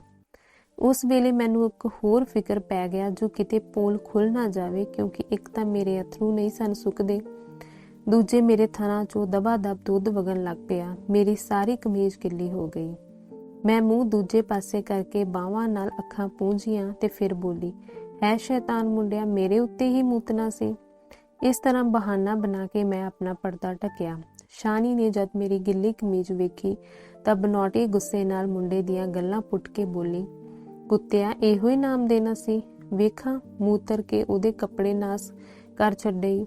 ਮੈਂ ਆਖਿਆ, ਸ਼ਾਨੀ ਜੀ, ਉਹ ਜਾਣੇ ਇਹ ਮੂਤਰ ਨਸੀਬਾਂ ਵਾਲਿਆਂ ਨੂੰ। ਫਿਰ ਉਹ ਮੇਰਾ ਹਾਲ ਪੁੱਛਣ ਲੱਗੀ। ਮੈਂ ਉਸਨੂੰ ਦੱਸਿਆ ਕਿ ਪਤੀ ਮੈਨੂੰ ਮਾਮੇ ਕੋਲ ਛੱਡ ਕੇ ਪਰਦੇਸ ਚਲਾ ਗਿਆ। ਮਾਮਾ ਮਰ ਗਿਆ ਤੇ ਹੁਣ ਮੈਂ ਪਤੀ ਨੂੰ ਲੱਭਣ ਲਈ ਉੱਥੋਂ ਚੱਲੀ ਆਈ ਹਾਂ। ਇਸ ਤੋਂ ਪਹਿਲਾਂ ਮੈਂ ਚਾਹੁੰਦੀ ਹਾਂ ਕਿ ਕਿਤੇ ਨੌਕਰੀ ਕਰਕੇ ਥੋੜੇ ਪੈਸੇ ਜੋੜ ਲਵਾਂ, ਫਿਰ ਪਤੀ ਨੂੰ ਢੂੰਡਣ ਲਈ ਜਾਵਾਂਗੀ। ਸ਼ਾਨੀ ਮੇਰੇ ਉੱਤੇ ਬੜੀ ਮਿਹਰਬਾਨ ਹੋ ਪਈ। ਉਸਨੂੰ ਉਂਝ ਵੀ ਖੜਾਵੇਂ ਦੀ ਲੋੜ ਸੀ। ਉਸ ਮੈਨੂੰ ਖੁਸ਼ੀ ਨਾਲ ਆਪਣੇ ਕੋਲ ਰੱਖ ਲਿਆ। ਮੈਂ ਉਸ ਪਾਸ ਬੜੇ ਆਰਾਮ ਨਾਲ ਰਹਿਣ ਲੱਗ ਪਈ। ਕਾਕੇ ਨਾਲ ਮੇਰਾ ਹੱਦੋਂ ਵੱਧ ਪਿਆਰ ਵੇਖ ਕੇ ਉਹਨਾਂ ਉਸਦਾ ਸਾਰਾ ਭਾਰ ਮੇਰੇ ਉੱਤੇ ਛੱਡ ਦਿੱਤਾ। ਘਰ ਦਾ ਮਾਲਕ ਵੀ ਬੜਾ ਨੇਕ ਬੰਦਾ ਸੀ। ਉਹ ਵੀ ਮੇਰੇ ਤੇ ਬੜੀ ਦਇਆ ਕਰਦਾ ਸੀ। ਮੁੰਡੇ ਨੂੰ ਮੈਂ ਚੋਰੀ ਛਿਪੀ ਆਪਣਾ ਦੁੱਧ ਵੀ ਪਿਆਂਦੀ ਰਹਿੰਦੀ ਸਾਂ। ਉਹ ਰਾਤੀ ਸੌਂਦਾ ਵੀ ਮੇਰੇ ਨਾਲ ਸੀ। ਜਦ ਕਦੇ ਸ਼ਾਨੀ ਉਸਨੂੰ ਆਪਣੇ ਨਾਲ ਲੈ ਕੇ ਸੌਂਦੀ ਸੀ ਤਾਂ ਉਹ ਸਾਰੀ ਰਾਤ ਰੋਂਦਾ ਰਹਿੰਦਾ ਸੀ। ਅੰਤ ਉਸਨੂੰ ਮੇਰੀ ਮੰਜੀ ਤੇ ਪਾਣਾ ਪੈਂਦਾ। ਇਸ ਤਰ੍ਹਾਂ ਮੇਰੇ ਦਿਨ ਭਾਵੇਂ ਬੜੇ ਆਰਾਮ ਦੇ ਬੀਤਣ ਲੱਗ ਪਏ ਸਨ, ਪਰ ਪਤੀ ਦਾ ਖਿਆਲ ਇੱਕ ਮਿੰਟ ਲਈ ਵੀ ਮੇਰੇ ਦਿਲੋਂ ਨਹੀਂ ਸੀ ਭੁੱਲਦਾ। ਕਿਸ ਤਰ੍ਹਾਂ ਮੈਂ 6 ਮਹੀਨੇ ਉੱਥੇ ਕੱਟੇ। ਇਸ ਤੋਂ ਬਾਅਦ ਮੈਂ ਸ਼ਾਨੀ ਪਾਸੋਂ ਜਾਣ ਦੀ ਆਗਿਆ ਮੰਗੀ, ਪਰ ਉਹ ਤਾਂ ਚੀਕ ਕੇ ਮੇਰੇ ਗਲ ਚੰਬੜ ਗਈ। ਮਹਾਤਮਾ ਜੀ ਨੇ ਕੁਸ਼ਲਿਆ ਦੀ ਵਾਰਤਾ ਜਦ ਇੱਥੋਂ ਤੱਕ ਪਹੁੰਚਾਈ ਤਾਂ ਰਾਜਕੁਮਾਰੀ ਬੋਲੀ, ਮਹਾਰਾਜ 1 ਮਿੰਟ ਠਹਿਰਨਾ, ਮੈਂ ਆਈ ਜੇ। ਸੰਤ ਚੁੱਪ ਹੋ ਗਏ। ਰਾਜਕੁਮਾਰੀ ਨੇ ਅੰਦਰ ਜਾ ਕੇ ਇਸ਼ਾਰੇ ਨਾਲ ਸੰਤ ਹੋਰਾਂ ਨੂੰ ਸੱਦਿਆ ਤੇ ਫਿਰ ਕੁਝ ਚਿਰ ਬਾਅਦ ਦੋਵੇਂ ਮੁੜ ਕੇ ਆਪੋ ਆਪਣੀ ਥਾਂ ਤੇ ਬੈਠ ਗਏ। ਸੇਠ ਜੀ ਬੋਲੇ, ਮਹਾਰਾਜ ਫਿਰ? ਮਹਾਤਮਾ ਬੋਲੇ। ਸੰਤ ਦੇ ਵੇਸ ਵਿੱਚ ਕੁਸ਼ਲਿਆ ਬੋਲੀ ਕਿ ਸ਼ਾਨੀ ਮੈਨੂੰ 1 ਮਿੰਟ ਲਈ ਵੀ ਅਖੋਲੇ ਨਹੀਂ ਸੀ ਹੋਣ ਦਿੰਦੀ, ਕਿਉਂ ਜੋ ਕਾਕੇ ਦੀ ਪਾਲਣਾ ਦਾ ਸਾਰਾ ਭਾਰ ਮੇਰੇ ਤੇ ਸੀ ਤੇ ਨਾਲੇ ਉਹ ਹੋਰ ਕਿਸੇ ਪਾਸ ਰਹਿੰਦਾ ਵੀ ਤਾਂ ਨਹੀਂ ਸੀ। ਪਰ ਮੇਰੀ ਲਗਨ ਨੂੰ ਵੀ ਤਾਂ ਚੰਗੀ ਤਰ੍ਹਾਂ ਜਾਣਦੀ ਸੀ। ਅੰਤ ਰੋ ਧੋ ਕੇ ਬੜੀ ਮੁਸ਼ਕਲ ਨਾਲ ਉਹਨੇ ਮੈਨੂੰ 1 ਮਹੀਨੇ ਦੀ ਛੁੱਟੀ ਦਿੱਤੀ ਤੇ ਫਿਰ ਮੈਨੂੰ ਕਹਿਣ ਲੱਗੀ, ਕਾਕੇ ਦੇ ਸਿਰ ਤੇ ਹੱਥ ਧਰ ਕੇ ਕਹੋ ਕਿ ਮੈਂ 1 ਮਹੀਨੇ ਨੂੰ ਮੁੜ ਆਵਾਂਗੀ। ਮੇਰੇ ਲਈ ਅਜਬ ਔਕੜ ਦਾ ਸਮਾਂ ਸੀ। ਕਾਕੇ ਦੇ ਸਿਰ ਦੀ ਸਹੁੰ ਖਾਣੀ ਮੇਰੇ ਲਈ ਸੁਖਾਲੀ ਨਹੀਂ ਸੀ। ਬੜੀ ਸੋਚ ਵਿਚਾਰ ਤੋਂ ਬਾਅਦ ਮੈਂ ਕਾਕੇ ਦੇ ਸਿਰ ਤੇ ਹੱਥ ਧਰ ਕੇ ਸ਼ਾਨੀ ਅੱਗੇ ਸਹੁੰ ਚੁੱਕੀ ਕਿ ਭਾਵੇਂ ਕੁਝ ਵੀ ਹੋਵੇ, ਭਾਵੇਂ ਮੈਂ ਕਿਤੇ ਹੋਵਾਂ, ਜਦ ਤੱਕ ਜਿਉਂਦੀ ਰਹਾਂਗੀ, ਵਰੇ ਵਿੱਚ 1 ਮਹੀਨਾ ਜ਼ਰੂਰ ਤੁਹਾਡੇ ਪਾਸ ਰਿਹਾ ਕਰਾਂਗੀ। ਮੈਂ ਉੱਥੋਂ ਟੁਰਦੀ ਹੋਈ ਕਾਕੇ ਨੂੰ ਕੁੱਛੜ ਲੈ ਕੇ ਇੱਕ ਵਾਰੀ ਜੀ ਭਰ ਕੇ ਰੋਈ। ਸੇਠ ਹੋਰੀ ਵੀ ਮੈਨੂੰ ਤੋਰਨ ਲਈ ਦੁਪਹਿਰਾਂ ਨੂੰ ਘਰ ਆ ਗਏ ਸਨ। ਉਹਨਾਂ 200 ਦੇ ਨੋਟ ਮੈਨੂੰ ਦਿੰਦਿਆਂ ਹੋਇਆ ਕਿਹਾ, ਭੈਣ, ਅਸੀਂ ਤੇਰੀ ਸੇਵਾ ਦਾ ਮੁੱਲ ਨਹੀਂ ਪਾ ਸਕਦੇ। ਤੂੰ ਸਾਡੇ ਮੁੰਡੇ ਨੂੰ ਢਿੱਡੋਂ ਜੰਮੀ ਔਲਾਦ ਵਾਂਗਰ ਪਾਲਿਆ ਹੈ, ਪਰ ਤੈਨੂੰ ਇਸੇ ਦੀ ਸਹੁੰ ਆਪਣੇ ਕਰਾਰ ਤੋਂ ਨਾ ਫਿਰੇ। ਅੰਕ 11ਵਾਂ। ਉਸ ਦਿਨ ਸੰਧਿਆ ਨੂੰ ਸਭ ਤੋਂ ਪਹਿਲਾਂ ਮੈਂ ਮਾਮੇ ਦੇ ਪਿੰਡ ਗਈ। ਮੇਰਾ ਖਿਆਲ ਸੀ ਸ਼ਾਇਦ ਉੱਥੋਂ ਆਏ ਹੋਣ ਜਾਂ ਕੋਈ ਖਤ ਪੱਤਰ ਹੀ ਆਇਆ ਹੋਵੇ, ਪਰ ਉੱਥੇ ਜਾ ਕੇ ਜੋ ਕੁਝ ਸੁਣਿਆ ਉਸ ਨਾਲ ਮੇਰਾ ਦਿਲ ਟੋਟੇ ਹੋ ਗਿਆ। ਇੱਕ ਗੁਆਂਢਣ ਨੂੰ ਮੈਂ ਪੁੱਛਿਆ ਤਾਂ ਉਸਨੇ ਦੱਸਿਆ ਕਿ ਤੇਰਾ ਗੱਭਰੂ ਅੱਜ 5-6 ਦਿਨ ਹੋਏ ਨੇ ਆਇਆ ਸੀ, ਪਰ ਤੇਰਾ ਹਾਲ ਸੁਣ ਕੇ ਪਿਛਲੇ ਪੈਰੀ ਮੁੜ ਗਿਆ। ਬੂਹਾ ਖੋਲਦਿਆਂ ਵੇਖਿਆ ਸੀ, ਫਿਰ ਪਤਾ ਨਹੀਂ ਕਿਹੜੇ ਵੇਲੇ ਚਲਿਆ ਗਿਆ। ਜਾ ਜਾਂਦੀਏ, ਹੱਥ ਵਿੱਚ ਆਈ ਹੋਈ ਦੌਲਤ ਫਿਰ ਗਵਾਚ ਗਈ। ਆਸਾਂ ਉਮੀਦਾਂ ਦਾ ਚੰਦਰਮਾ ਝਲਕ ਵਿਖਾ ਕੇ ਅਲੋਪ ਹੋ ਗਿਆ। ਜਿਉਂ-ਜਿਉਂ ਸੰਤ ਕੁਸ਼ਲਿਆ ਦਾ ਹਾਲ ਸੁਣਾਉਂਦੇ ਜਾਂਦੇ ਸਨ, ਰਾਮ ਲੁਭਾਇਆ ਰੋ ਰੋ ਕੇ ਬਹਿਬਲ ਹੋ ਰਿਹਾ ਸੀ। ਸੇਠ ਹੋਰੀ ਵੀ ਹੌਂਕੇ ਭਰ ਰਹੇ ਸਨ। ਸੰਤ ਬੋਲੇ, ਉਸਨੇ ਦੱਸਿਆ, ਜਦ ਮੈਂ ਸੁਣਿਆ ਕਿ ਪਤੀ ਜੀ ਚਲੇ ਗਏ ਹਨ ਤਾਂ ਉੱਥੇ 1 ਮਿੰਟ ਲਈ ਵੀ ਮੈਂ ਖੜੀ ਨਾ ਰਹਿ ਸਕੀ। ਕੁਝ ਕਦਮ ਜਾ ਕੇ ਫੇਰ ਪਿਛਾਂਹ ਮੁੜੀ। ਗੁਆਂਢਣ ਜੋ ਕਹਿੰਦੀ ਸੀ ਬੂਹਾ ਖੋਲ ਕੇ ਅੰਦਰ ਵੜੇ ਸਨ। ਕੀ ਪਤਾ ਹੈ ਅੰਦਰੋਂ ਕੋਈ ਐਸੀ ਨਿਸ਼ਾਨੀ ਲੱਭ ਪਵੇ ਜਿਸ ਤੋਂ ਉਹਨਾਂ ਦਾ ਪਤਾ ਚੱਲ ਸਕੇ। ਮੈਂ ਬੂਹਾ ਖੋਲਿਆ। ਜ਼ਮੀਨ ਤੇ ਉਹਨਾਂ ਦੇ ਪੈਰਾਂ ਦੇ ਨਿਸ਼ਾਨ ਜਿਉਂ ਦੇ ਤਿਉਂ ਸਨ, ਕਿਉਂਕਿ ਅੰਦਰ ਘੱਟਾ ਮਿੱਟੀ ਬਹੁਤ ਸੀ, ਜਿਸ ਦੇ ਪੈਰਾਂ ਦੇ ਨਿਸ਼ਾਨ ਸਾਫ਼ ਦਿਸਦੇ ਸਨ। ਮੈਨੂੰ ਪਤਾ ਜੋ ਸੀ ਕਿ ਉਹਨਾਂ ਦੇ ਪੈਰਾਂ ਵਿੱਚ ਕੋਈ ਚੰਗੇ ਵਧੀਆ ਬੂਟ ਸਨ। ਉਸ ਥਾਂ ਦੀ ਮਿੱਟੀ ਚੁੱਕ ਕੇ ਮੈਂ ਮੱਥੇ ਨੂੰ ਲਾਈ ਤੇ ਫਿਰ ਉਹਨਾਂ ਦੇ ਪੈਰ ਨਿਸ਼ਾਨਾਂ ਉੱਤੇ ਸਿਰ ਰੱਖ ਕੇ ਪਤਾ ਨਹੀਂ ਕਿੰਨਾ ਚਿਰ ਰੋਂਦੀ ਰਹੀ। ਫਿਰ ਮੈਂ ਉੱਠੀ, ਸਾਰੇ ਕਮਰੇ ਅੰਦਰ ਨਜ਼ਰ ਦੌੜਾਈ। ਮੈਨੂੰ ਉਹਨਾਂ ਦੀ ਹੋਰ ਕੋਈ ਨਿਸ਼ਾਨੀ ਨਾ ਦਿਸੀ। ਮੈਨੂੰ ਯਾਦ ਆਇਆ ਕਿ ਇੱਕ ਪਾਟੀ ਹੋਈ ਰੇਸ਼ਮੀ ਕਮੀਜ਼ ਤੇ ਕਾਕੇ ਦੀ ਇੱਕ ਫਰਾਕ ਮੈਂ ਕਿੱਲੀ ਨਾਲ ਟੰਗ ਟੰਗੀ ਹੋਈ ਛੱਡ ਗਈ ਸਾਂ, ਜਿਸ ਦਾ ਮੈਨੂੰ ਮਗਰੋਂ ਚੇਤਾ ਆਇਆ ਸੀ। ਉਹ ਦੋਵੇਂ ਚੀਜ਼ਾਂ ਕਿਤੇ ਨਹੀਂ ਸਨ ਦਿਸਦੀਆਂ। ਮੈਂ ਸਮਝ ਗਈ ਕਿ ਉਹ ਸਾਡੀ ਦੋਹਾਂ ਮਾਂ ਪੁੱਤਾਂ ਦੇ ਕੱਪੜੇ ਨਿਸ਼ਾਨੀ ਦੇ ਤੌਰ ਤੇ ਨਾਲ ਲੈ ਗਏ ਹੋਣਗੇ। ਮੈਂ ਉੱਥੇ ਹੋ ਠਹਿਰ ਕੇ ਕੀ ਕਰਨਾ ਸੀ? ਪਤੀ ਦੇ ਪੈਰ ਨਿਸ਼ਾਨਾਂ ਤੇ ਇੱਕ ਵਾਰੀ ਫੇਰ ਮੱਥਾ ਟੇਕਿਆ ਤੇ ਰੋਂਦੀ ਰੋਂਦੀ ਉੱਥੋਂ ਨਿਕਲ ਤੁਰੀ। ਗਵਾਂਢ ਵਾਲਿਆਂ ਬਥੇਰਾ ਰੋਕਿਆ, ਪਰ ਮੈਂ ਇਹ ਬਹਾਨਾ ਕਰਕੇ ਕਿ ਕਾਕੇ ਨੂੰ ਸ਼ਹਿਰ ਛੱਡ ਆਈ ਹਾਂ, ਉੱਥੋਂ ਤੁਰ ਪਈ। ਇਸ ਤੋਂ ਅੱਗੇ ਦਾ ਹਾਲ ਮੈਂ ਕੀ ਦੱਸਾਂ। 6 ਮਹੀਨੇ ਤਾਂ ਮੈਂ ਸ਼ਹਿਰੇ ਸ਼ਹਿਰ ਫਿਰਦੀ ਲੱਭਦੀ ਰਹੀ, ਪਰ ਇਸ ਤਰ੍ਹਾਂ ਫਿਰਨਾ ਆਪਣੇ ਲਈ ਖਤਰਨਾਕ ਸਮਝ ਕੇ ਮੈਂ ਸਾਧਾਂ ਦਾ ਰੂਪ ਬਣਾ ਲਿਆ ਤੇ ਮਰਦਾਵੇਂ ਵੇਸ ਵਿੱਚ ਆਪਣੇ ਆਪ ਨੂੰ ਬਦਲ ਲਿਆ। ਇਸ ਨਾਲ ਮੈਨੂੰ ਇੱਕ ਬੜਾ ਭਾਰਾ ਲਾਭ ਇਹ ਹੋਇਆ ਕਿ ਜਿੱਥੇ ਕਿਤੇ ਸੰਤਾਂ ਮਹਾਤਮਾ ਦਾ ਪਤਾ ਲੱਗਦਾ ਸੀ, ਉਹਨਾਂ ਦੇ ਸਤਸੰਗ ਤੋਂ ਲਾਭ ਉਠਾਉਂਦੀ ਸਾਂ। ਇਸ ਨਾਲ ਮੇਰੇ ਦੁਖੀ ਮਨ ਨੂੰ ਬੜਾ ਧੀਰਜ ਹੁੰਦਾ ਸੀ। ਮੈਂ ਸਾਲ ਵਿੱਚ ਇੱਕ ਵਾਰੀ ਜ਼ਰੂਰ ਜਾ ਕੇ ਕਾਕੇ ਨੂੰ ਮਿਲ ਆਉਂਦੀ ਤੇ ਕਿਸੇ ਨਾ ਕਿਸੇ ਬਹਾਨੇ ਮਹੀਨਾ ਕੁ ਉਸਦੇ ਪਾਸ ਟਿਕੀ ਰਹਿੰਦੀ ਸਾਂ, ਤਾਂ ਜੋ ਇੱਕ ਤਾਂ ਸੌ ਨਾ ਟੁੱਟੇ ਤੇ ਦੂਜੇ ਮੇਰੇ ਦਿਲ ਦੀ ਤਪਸ਼ ਵੀ ਦੂਰ ਹੋਵੇ। ਮੈਂ ਪਤੀ ਜੀ ਨੂੰ ਬੜਾ ਢੂੰਡਿਆ, ਹਿੰਦੁਸਤਾਨ ਦਾ ਚੱਪਾ ਗਾਹ ਮਾਰਿਆ, ਪਰ ਉਹਨਾਂ ਦਾ ਕੋਈ ਥੌ ਨਾ ਮਿਲਿਆ। ਕਈ ਸਾਲ ਮੈਂ ਸੰਤਾਂ ਦੀਆਂ ਮੰਡਲੀਆਂ ਵਿੱਚ ਸ਼ਾਮਿਲ ਰਹੀ ਤੇ ਇਸ ਤਰ੍ਹਾਂ ਦੇਸ ਪਰਦੇਸ ਫਿਰਦੀ ਰਹੀ। ਇਸ ਭੇਖ ਦਾ ਤੇ ਦਿਨ ਰਾਤ ਮਹਾਤਮਾ ਜਨਾਂ ਦੀ ਸੰਗਤ ਦਾ ਮੇਰੇ ਮਨ ਉੱਤੇ ਬੜਾ ਅਸਰ ਹੋਇਆ। ਮੇਰਾ ਦਿਲ, ਜਿਹੜਾ ਪਤੀ ਵਿਯੋਗ ਵਿੱਚ ਤੇ ਪੁੱਤਰ ਦੇ ਵਿਛੋੜੇ ਵਿੱਚ ਹਰ ਵੇਲੇ ਗਿੱਲੇ ਗੋਹੇ ਵਾਂਗ ਧੁਖਦਾ ਰਹਿੰਦਾ ਸੀ, ਉਸਨੂੰ ਹੌਲੀ ਹੌਲੀ ਸ਼ਾਂਤੀ ਹੋਣ ਲੱਗੀ। ਹੁੰਦਿਆਂ ਮੇਰੀ ਆਤਮਿਕ ਅਵਸਥਾ ਇੰਨੀ ਉੱਚੀ ਹੋ ਗਈ ਕਿ ਸੰਸਾਰਕ ਮੋਹ ਮਾਇਆ ਦਾ ਜਾਲ ਤਾਰ ਹੋ ਕੇ ਮੇਰੇ ਦੁਆਲਿਓਂ ਲੱਥ ਗਿਆ। ਮੈਨੂੰ ਨਾ ਪਤੀ ਵਿਛੋੜੇ ਦਾ ਦੁੱਖ ਰਿਹਾ ਤੇ ਨਾ ਹੀ ਪੁੱਤਰ ਦੀ ਐਡੀ ਤਾਂਘ। ਤਾਂ ਵੀ ਮੇਰਾ ਤੀਬਰ ਸੰਕਲਪ ਇਹੋ ਸੀ ਕਿ ਇੱਕ ਵਾਰੀ ਪਤੀ ਜੀ ਦੇ ਦਰਸ਼ਨ ਹੋ ਜਾਣ, ਤਾਂ ਜੋ ਮੇਰਾ ਜਨਮ ਸਫਲਾ ਹੋ ਜਾਏ। ਕੱਪੜੇ ਰੰਗਦਿਆਂ ਲਲਾਰੀ ਦੇ ਆਪਣੇ ਹੱਥਾਂ ਨੂੰ ਐਸਾ ਗੂੜਾ ਤੇ ਪੱਕਾ ਰੰਗ ਚੜ ਜਾਂਦਾ ਹੈ, ਜਿਹੜਾ ਸਾਰੀ ਉਮਰ ਨਹੀਂ ਲਾਹਤਾ। ਭਾਵੇਂ ਉਸਨੂੰ ਆਪਣੇ ਹੱਥ ਕੇਵਲ ਕੱਪੜੇ ਰੰਗਣ ਖਾਤਰ ਹੀ ਰੰਗ ਵਾਲੀ ਕੁਨਾਲੀ ਵਿੱਚ ਡਬੋਣੇ ਪੈਂਦੇ ਹਨ। ਇਹੋ ਹਾਲਤ ਮੇਰੀ ਹੋਈ, ਜਿਸ ਤਰ੍ਹਾਂ ਕਬੀਰ ਜੀ ਨੇ ਕਿਹਾ ਹੈ, ਫਲ ਕਾਰਨ ਫੂਲੀ ਬਨ ਰਾਏ, ਫਲ ਲਾਗੇ ਤੋਂ ਫੂਲ ਬਿਲਾਏ। ਮੈਨੂੰ ਸ਼ਾਂਤੀ ਦਾ ਉਹ ਖਜ਼ਾਨਾ ਲੱਭ ਪਿਆ, ਜਿਸ ਦੇ ਸਾਹਮਣੇ ਇਹ ਸੰਸਾਰਕ ਖੁਸ਼ੀਆਂ ਇਸ ਤਰ੍ਹਾਂ ਹਨ ਜਿਕਨ ਚੰਦਰਮਾ ਦੇ ਸਾਹਮਣੇ ਟਟਹਿਣਾ। ਪਰ ਮੈਂ ਪਤੀ ਜੀ ਦੀ ਢੂੰਡ ਬਰਾਬਰ ਜਾਰੀ ਰੱਖੀ, ਇਸ ਲਈ ਨਹੀਂ ਕਿ ਮੈਨੂੰ ਅੱਗੇ ਵਰਗੀ ਸਿੱਕ ਜਾਂ ਤੜਫ ਸੀ, ਬਲਕਿ ਇਸ ਲਈ ਕਿ ਜਿਸ ਅਲੌਕਿਕ ਖੁਸ਼ੀ ਨੂੰ ਮੈਂ ਇਸਤਰੀ ਹੁੰਦੀ ਹੋਈ ਮਾਣ ਰਹੀ ਸਾਂ, ਜਿਨ੍ਹਾਂ ਨੂੰ ਇਹ ਪ੍ਰਾਪਤ ਹੋਣੀ ਨਹੀਂ ਦੇ ਬਰਾਬਰ ਹੈ, ਫਿਰ ਮੇਰੇ ਪਤੀ ਜੀ ਜੋ ਮਰਦ ਹਨ ਤੇ ਇਸ ਦੇ ਵਧੇਰੇ ਅਧਿਕਾਰੀ ਹਨ, ਇਸ ਤੋਂ ਕਿਉਂ ਵਾਂਝੇ ਰਹਿਣ। ਮੈਂ ਪਤੀ ਜੀ ਨੂੰ ਲੱਭ ਕੇ ਜਦ ਥੱਕ ਗਈ ਤਾਂ ਇਹ ਸੋਚ ਕੇ ਕਿ ਮੈਂ ਉਹਨਾਂ ਨੂੰ ਢੂੰਡਣ ਦਾ ਖਿਆਲ ਛੱਡ ਦਿੱਤਾ ਕਿ ਪਰਮਾਤਮਾ ਮੇਰੇ ਦਿਲ ਦਾ ਸੰਕਲਪ ਜ਼ਰੂਰ ਪੂਰਾ ਕਰਨਗੇ ਤੇ ਜਦ ਈਸ਼ਵਰ ਦਾ ਹੁਕਮ ਹੋਵੇਗਾ, ਆਪਣੇ ਆਪ ਹੀ ਉਹਨਾਂ ਦਾ ਮੇਲ ਹੋ ਜਾਵੇਗਾ। ਤੇ ਜੇ ਭਗਵਾਨ ਦੀ ਮਰਜ਼ੀ ਨਹੀਂ ਤਾਂ ਭਾਵੇਂ ਮੈਂ 7 ਜਨਮ ਭਟਕਦੀ ਫਿਰਾਂਗੀ, ਫਿਰ ਵੀ ਦਰਸ਼ਨ ਨਹੀਂ ਹੋਣਾ। ਮੈਂ ਇੱਥੇ ਸੰਤਾਂ ਮਹਾਤਮਾ ਦੀ ਸੇਵਾ ਵਿੱਚ ਲੱਗ ਗਈ। ਅੰਕ 12ਵਾਂ। ਫਿਰ ਸੰਤ ਬੋਲੇ। ਸੰਤ ਸੋਮ ਪ੍ਰਕਾਸ਼ ਅਰਥਾਤ ਕੁਸ਼ਲਿਆ ਜਦ ਇਹ ਹਾਲ ਸੁਣਾ ਚੁੱਕੀ ਤਾਂ ਅਸੀਂ ਦਿਲ ਵਿੱਚ ਉਸਦੀ ਬੜੀ ਸ਼ਲਾਘਾ ਕੀਤੀ ਤੇ ਇਸ ਤੋਂ ਪਿੱਛੋਂ ਚਲੀ ਗਈ। ਰਾਮ ਲਭਾਇਆ ਇਸ ਵੇਲੇ ਕੀਲੇ ਹੋਏ ਸੱਪ ਵਾਂਗ ਆਪਣੇ ਆਪ ਵਿੱਚ ਨਹੀਂ ਸੀ।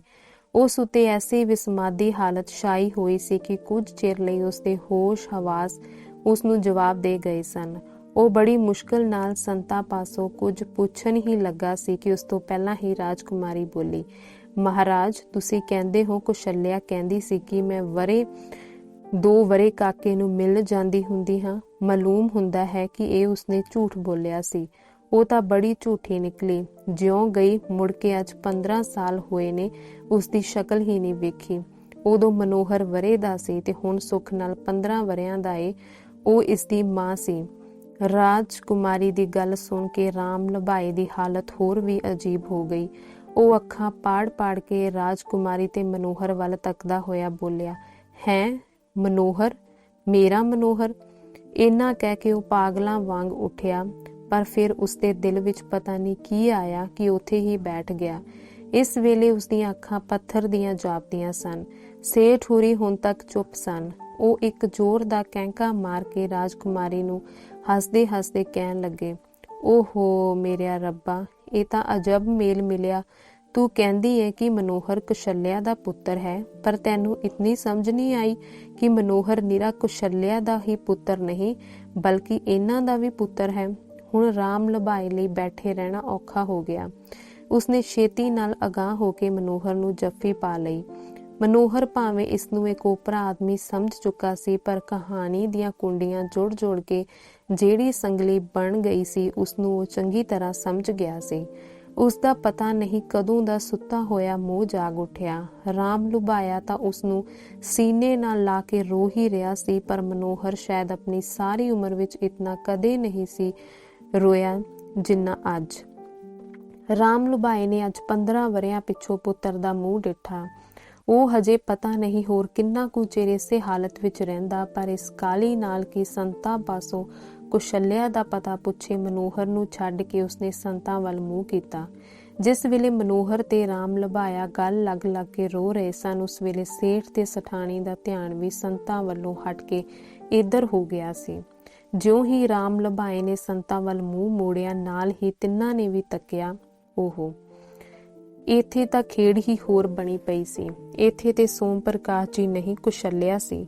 ਲੰਬਾ ਚੋਲਾ, ਬਨਾਵਟੀ ਜਟਾਂ ਤੇ ਚਿੱਟਾ ਦਾੜਾ, ਇਹ ਸਭ ਕੁਝ ਇੱਕ ਪਾਸੇ ਪਿਆ ਸੀ ਤੇ ਉੱਥੇ ਬੈਠੀ ਸੀ ਇੱਕ ਸੁੰਦਰ ਤੇ ਭੋਲੀ ਭਾਲੀ ਅਧਗੜ ਉਮਰ ਜਨਾਨੀ। ਜਿਉਂ ਹੀ ਰਾਮ ਲੁਭਾਇਆ ਇਸ ਵੱਲ ਮੁੜਿਆ, ਉਹ ਝੱਟ ਉਸਦੇ ਪੈਰਾਂ ਤੇ ਡਿੱਗ ਪਈ। ਆਹਾ, ਰਾਮ ਲੁਭਾਏ ਦੀ ਇਸ ਵੇਲੇ ਦੀ ਖੁਸ਼ੀ ਦਾ ਵਰਣਨ ਕੌਣ ਕਰ ਸਕਦਾ ਸੀ। ਉਸਨੂੰ ਹਜੇ ਵੀ ਯਕੀਨ ਨਹੀਂ ਸੀ ਆਉਂਦਾ ਕਿ ਇਹ ਸਭ ਕੁਝ ਉਹ ਸੱਚੀ ਮੁੱਚੀ ਵੇਖ ਰਿਹਾ ਹੈ। ਹੁਣ ਤੋਂ 1 ਘੰਟਾ ਪਹਿਲੇ ਜਿਸਨੇ ਰਾਮ ਲੁਭਾਏ ਦੀ ਹਾਲਤ ਵੇਖੀ ਹੋਵੇਗੀ, ਉਸਨੂੰ ਕਦੀ ਇਤਬਾਰ ਨਹੀਂ ਆ ਸਕਦਾ ਕਿ ਇਤਨੀ ਛੇਤੀ ਕੀਕਨ ਯੁੱਗ ਪਲਟ ਗਿਆ। ਇਸ ਵੇਲੇ ਉਸਨੂੰ ਇਉਂ ਮਾਲੂਮ ਹੁੰਦਾ ਸੀ ਜਿਕਨ ਕੋਈ ਗਾਹਕ ਕਿਸੇ ਚੀਜ਼ ਦਾ ਨਗਦ ਮੁੱਲ ਦੇ ਕੇ ਚੀਜ਼ ਚੁੱਕ ਲੈਂਦਾ ਹੈ। ਇਸੇ ਤਰ੍ਹਾਂ 14 ਸਾਲ ਦੀ ਕੈਦ ਦੇ ਰੂਪ ਵਿੱਚ ਉਸਨੇ ਆਪਣੇ ਪੁੱਤਰ ਤੇ ਵਹੁਟੀ ਦਾ ਮੁੱਲ ਤਾਰਿਆ ਤੇ ਮੁੱਲ ਤਾਰਦਿਆਂ ਸਾਰ ਝੱਟ ਹੀ ਉਸਦੀ ਚੀਜ਼ ਉਸਨੂੰ ਮਿਲ ਗਈ। ਮਨੋਹਰ ਭਾਵੇਂ ਅੱਗੇ ਹੀ ਸੰਤਾਂ ਨਾਲ ਬੜਾ ਪ੍ਰੇਮ ਕਰਦਾ ਸੀ, ਪਰ ਅੱਜ ਉਸਨੂੰ ਆਪਣੀ ਮਾਂ ਦੇ ਰੂਪ ਵਿੱਚ ਵੇਖ ਕੇ ਤਾਂ ਖੁਸ਼ੀ ਨਾਲ ਉਡਾਰੀਆਂ ਲੈਣ ਲੱਗ ਪਿਆ। ਕੁਸ਼ਲਿਆ ਨੂੰ ਪੈਰ ਤੋਂ ਚੁੱਕ ਕੇ ਰਾਮ ਲੁਭਾਏ ਨੇ ਗੱਲ ਨਾਲ ਲਾਇਆ। ਰਾਮ ਲੁਭਾਇਆ ਇਸ ਵੇਲੇ ਖੁਸ਼ੀ ਦੇ ਅਥਰੂ ਵਹਾ ਰਿਹਾ ਸੀ, ਪਰ ਕੁਸ਼ਲਿਆ ਉਸੇ ਤਰ੍ਹਾਂ ਅਡੋਲ ਤੇ ਸਥਿਰ ਸੀ ਜਿਸ ਤਰ੍ਹਾਂ ਪਹਿਲਾਂ। ਮਨੋਹਰ ਛੇਤੀ ਨਾਲ ਆ ਕੇ ਮਾਂ ਦੀ ਛਾਤੀ ਨਾਲ ਚੁੰਬੜ ਗਿਆ ਤੇ ਉਸਦੇ ਗਲ ਵਿੱਚ ਬਾਹਾਂ ਪਾ ਕੇ ਮੂੰਹ ਨੂੰ ਉਸਦੇ ਮੂੰਹ ਸਾਹਮਣੇ ਕੀਤਾ। ਕੁਸ਼ਲਿਆ ਨੇ ਅੱਜ 14 ਵਰ੍ਹਿਆਂ ਪਿੱਛੋਂ ਆਪਣੇ ਅਸਲੀ ਰੂਪ ਵਿੱਚ ਪੁੱਤਰ ਦਾ ਮੂੰਹ ਚੁੰਮਿਆ ਤੇ ਉਸਦੇ ਮੂੰਹੋਂ ਪਿਆਰ ਨਾਲ ਨਿਕਲਿਆ, ਮੇਰਾ ਬਿਹਾਰੀ। ਇਹ ਨਾਮ ਮਨੋਹਰ ਦਾ ਜਨਮ ਨਾਮ ਸੀ। ਕਿੰਨਾ ਚਿਰ ਇਹ ਪੰਜੇ ਜਣੇ ਇੱਕ ਵਿਸਮਾਦੀ ਅਵਸਥਾ ਵਿੱਚ ਇੱਕ ਦੂਜੇ ਦੇ ਮੂੰਹ ਵੱਲ ਇਸ ਤਰ੍ਹਾਂ ਤੱਕਦੇ ਰਹੇ ਮਾਨੋ ਉਹਨਾਂ ਦੀਆਂ ਸ਼ਕਲਾਂ ਬਦਲ ਗਈਆਂ ਹਨ। ਵਿੱਚ ਕਿਸੇ ਵੇਲੇ ਸੇਠ ਹੋਰਾਂ ਤੇ ਰਾਜਕੁਮਾਰੀ ਦੇ ਚਿਹਰਿਆਂ ਤੇ ਚਿੰਤਾ ਦੀ ਇੱਕ ਰੌ ਦੌੜ ਜਾਂਦੀ ਸੀ। ਕੁਸ਼ਲਿਆ ਇਹਨਾਂ ਦਾ ਭਾਵ ਤਾੜ ਕੇ ਬੋਲੀ, ਸੇਠ ਜੀ, ਇਸ ਗੱਲ ਦਾ ਫਿਕਰ ਨਾ ਕਰੋ। ਤੇ ਫਿਰ ਰਾਜਕੁਮਾਰੀ ਵੱਲ ਮੂੰਹ ਕਰਕੇ ਬੋਲੀ, ਬੀਬੀ, ਇਹ ਕਦੇ ਨਹੀਂ ਹੋਵੇਗਾ। ਜਿਸ ਕੀ ਵਸਤ ਤਿਸ ਆਗੇ ਰਾਖੇ, ਪ੍ਰਭ ਕੀ ਆਗਿਆ ਮਾਨੇ ਮਾਥੇ। ਸੇਠ ਹੋਰੀ ਤਾਂ ਹੱਸਦੇ ਹੱਸਦੇ ਲੋਟ-ਪੋਟ ਹੁੰਦੇ ਜਾਂਦੇ ਸਨ। ਉਹ ਬੜੀ ਮੁਸ਼ਕਿਲ ਨਾਲ ਬੋਲੇ, ਵਾਹ ਮਹਾਰਾਜ, 14 ਵਰ੍ਹੇ ਧੋਖੇ ਵਿੱਚ ਹੀ ਰੱਖਿਆ ਜੇ। ਕੁਸ਼ਲਿਆ ਬੋਲੀ, ਬਸ ਹੁਣ ਮਹਾਰਾਜ ਦਾ ਰਿਸ਼ਤਾ ਬੰਦ ਤੇ ਭੈਣ ਭਰਾ ਦਾ ਜਾਰੀ। ਮੈਂ ਤੁਹਾਨੂੰ ਧੋਖੇ ਵਿੱਚ ਨਹੀਂ ਸੀ ਰੱਖਿਆ, ਇਹ ਤਾਂ ਪ੍ਰੇਮ ਬੰਧਨ ਸੀ। ਸੇਠ ਹੋਰੀ ਮੁਸਕਰਾ ਕੇ ਬੋਲੇ, ਪਰ ਪ੍ਰੇਮ ਬੰਧਨ ਸਾਡਾ ਕਿ ਆਪਣੇ ਪੁੱਤਰ ਦਾ? ਤੁਹਾਡਾ ਵੀ, ਤੁਹਾਡੇ ਪੁੱਤਰ ਦਾ ਵੀ। ਹਜੇ ਵੀ ਕਹਿੰਦੇ ਹੋ ਤੁਹਾਡੇ ਪੁੱਤਰ ਦਾ, ਇਹ ਕਿਉਂ ਨਹੀਂ ਕਹਿੰਦੇ ਮੇਰੇ ਪੁੱਤਰ ਦਾ? ਇੱਕੋ ਗੱਲ ਹੈ। ਇੰਨੇ ਨੂੰ ਰਾਜਕੁਮਾਰੀ ਬੋਲ ਉੱਠੀ, ਮਹਾਰਾਜ, ਇਹਨਾਂ ਦਾ ਤੇ ਤੁਹਾਡਾ ਤਾਂ ਭੈਣ ਭਰਾ ਦਾ ਸਾਕ ਹੋਇਆ ਤੇ ਮੇਰਾ ਤੁਹਾਡਾ ਭੈਣਾਂ ਦਾ। ਨਹੀਂ, ਗੁਰਿਆਣੀ ਚੇਲੀ ਦਾ। ਨਹੀਂ, ਇਹ ਨਹੀਂ ਹੋ ਸਕਦਾ, ਬਲਕਿ ਮਾਲਕ ਤੇ ਨੌਕਰਾਨੀ ਦਾ। ਚਲੋ ਠੀਕ ਹੈ, ਤੁਸੀਂ ਮਾਲਕਨ ਤੇ ਮੈਂ ਨੌਕਰਾਨੀ। ਲਓ, ਇਹ ਉਲਟੀ ਗੱਲ। ਕੀ ਮੈਂ 6 ਮਹੀਨੇ ਤੁਹਾਡੀ ਨੌਕਰੀ ਨਹੀਂ ਸੀ ਕੀਤੀ ਤੇ ਕੀ ਮੈਂ 14 ਵਰ੍ਹੇ ਤੁਹਾਡੀ ਸੇਵਾ ਨਹੀਂ ਕੀਤੀ? ਇਹਨਾਂ ਨੂੰ ਲਾਗੇ ਟੰਗੇ ਹੋਏ ਪਿੰਜਰੇ ਚੋਂ ਤੋਤਾ ਟ੍ਰੀ ਕਰਕੇ ਬੋਲਿਆ। ਸੇਠ ਹੋਰੀ ਕੁਸ਼ਲਿਆ ਤੋਂ ਪੁੱਛਿਆ, ਮਹਾਰਾਜ, ਇਹ ਤੋਤਾ ਕੀ ਕਹਿ ਰਿਹਾ ਹੈ? ਕੁਸ਼ਲਿਆ ਬੋਲੀ, ਫਿਰ ਉਹੀ ਮਹਾਰਾਜ, ਇਹ ਕਹਿ ਰਿਹਾ ਹੈ, ਚਿਰ ਵਿਸ਼ੁੰਨੇ ਪ੍ਰਭੂ ਮਿਲਾਏ, ਕਾਲ ਚਕਰਗਤ ਲਖੀ ਨਾ ਜਾਏ। ਧੰਨਵਾਦ।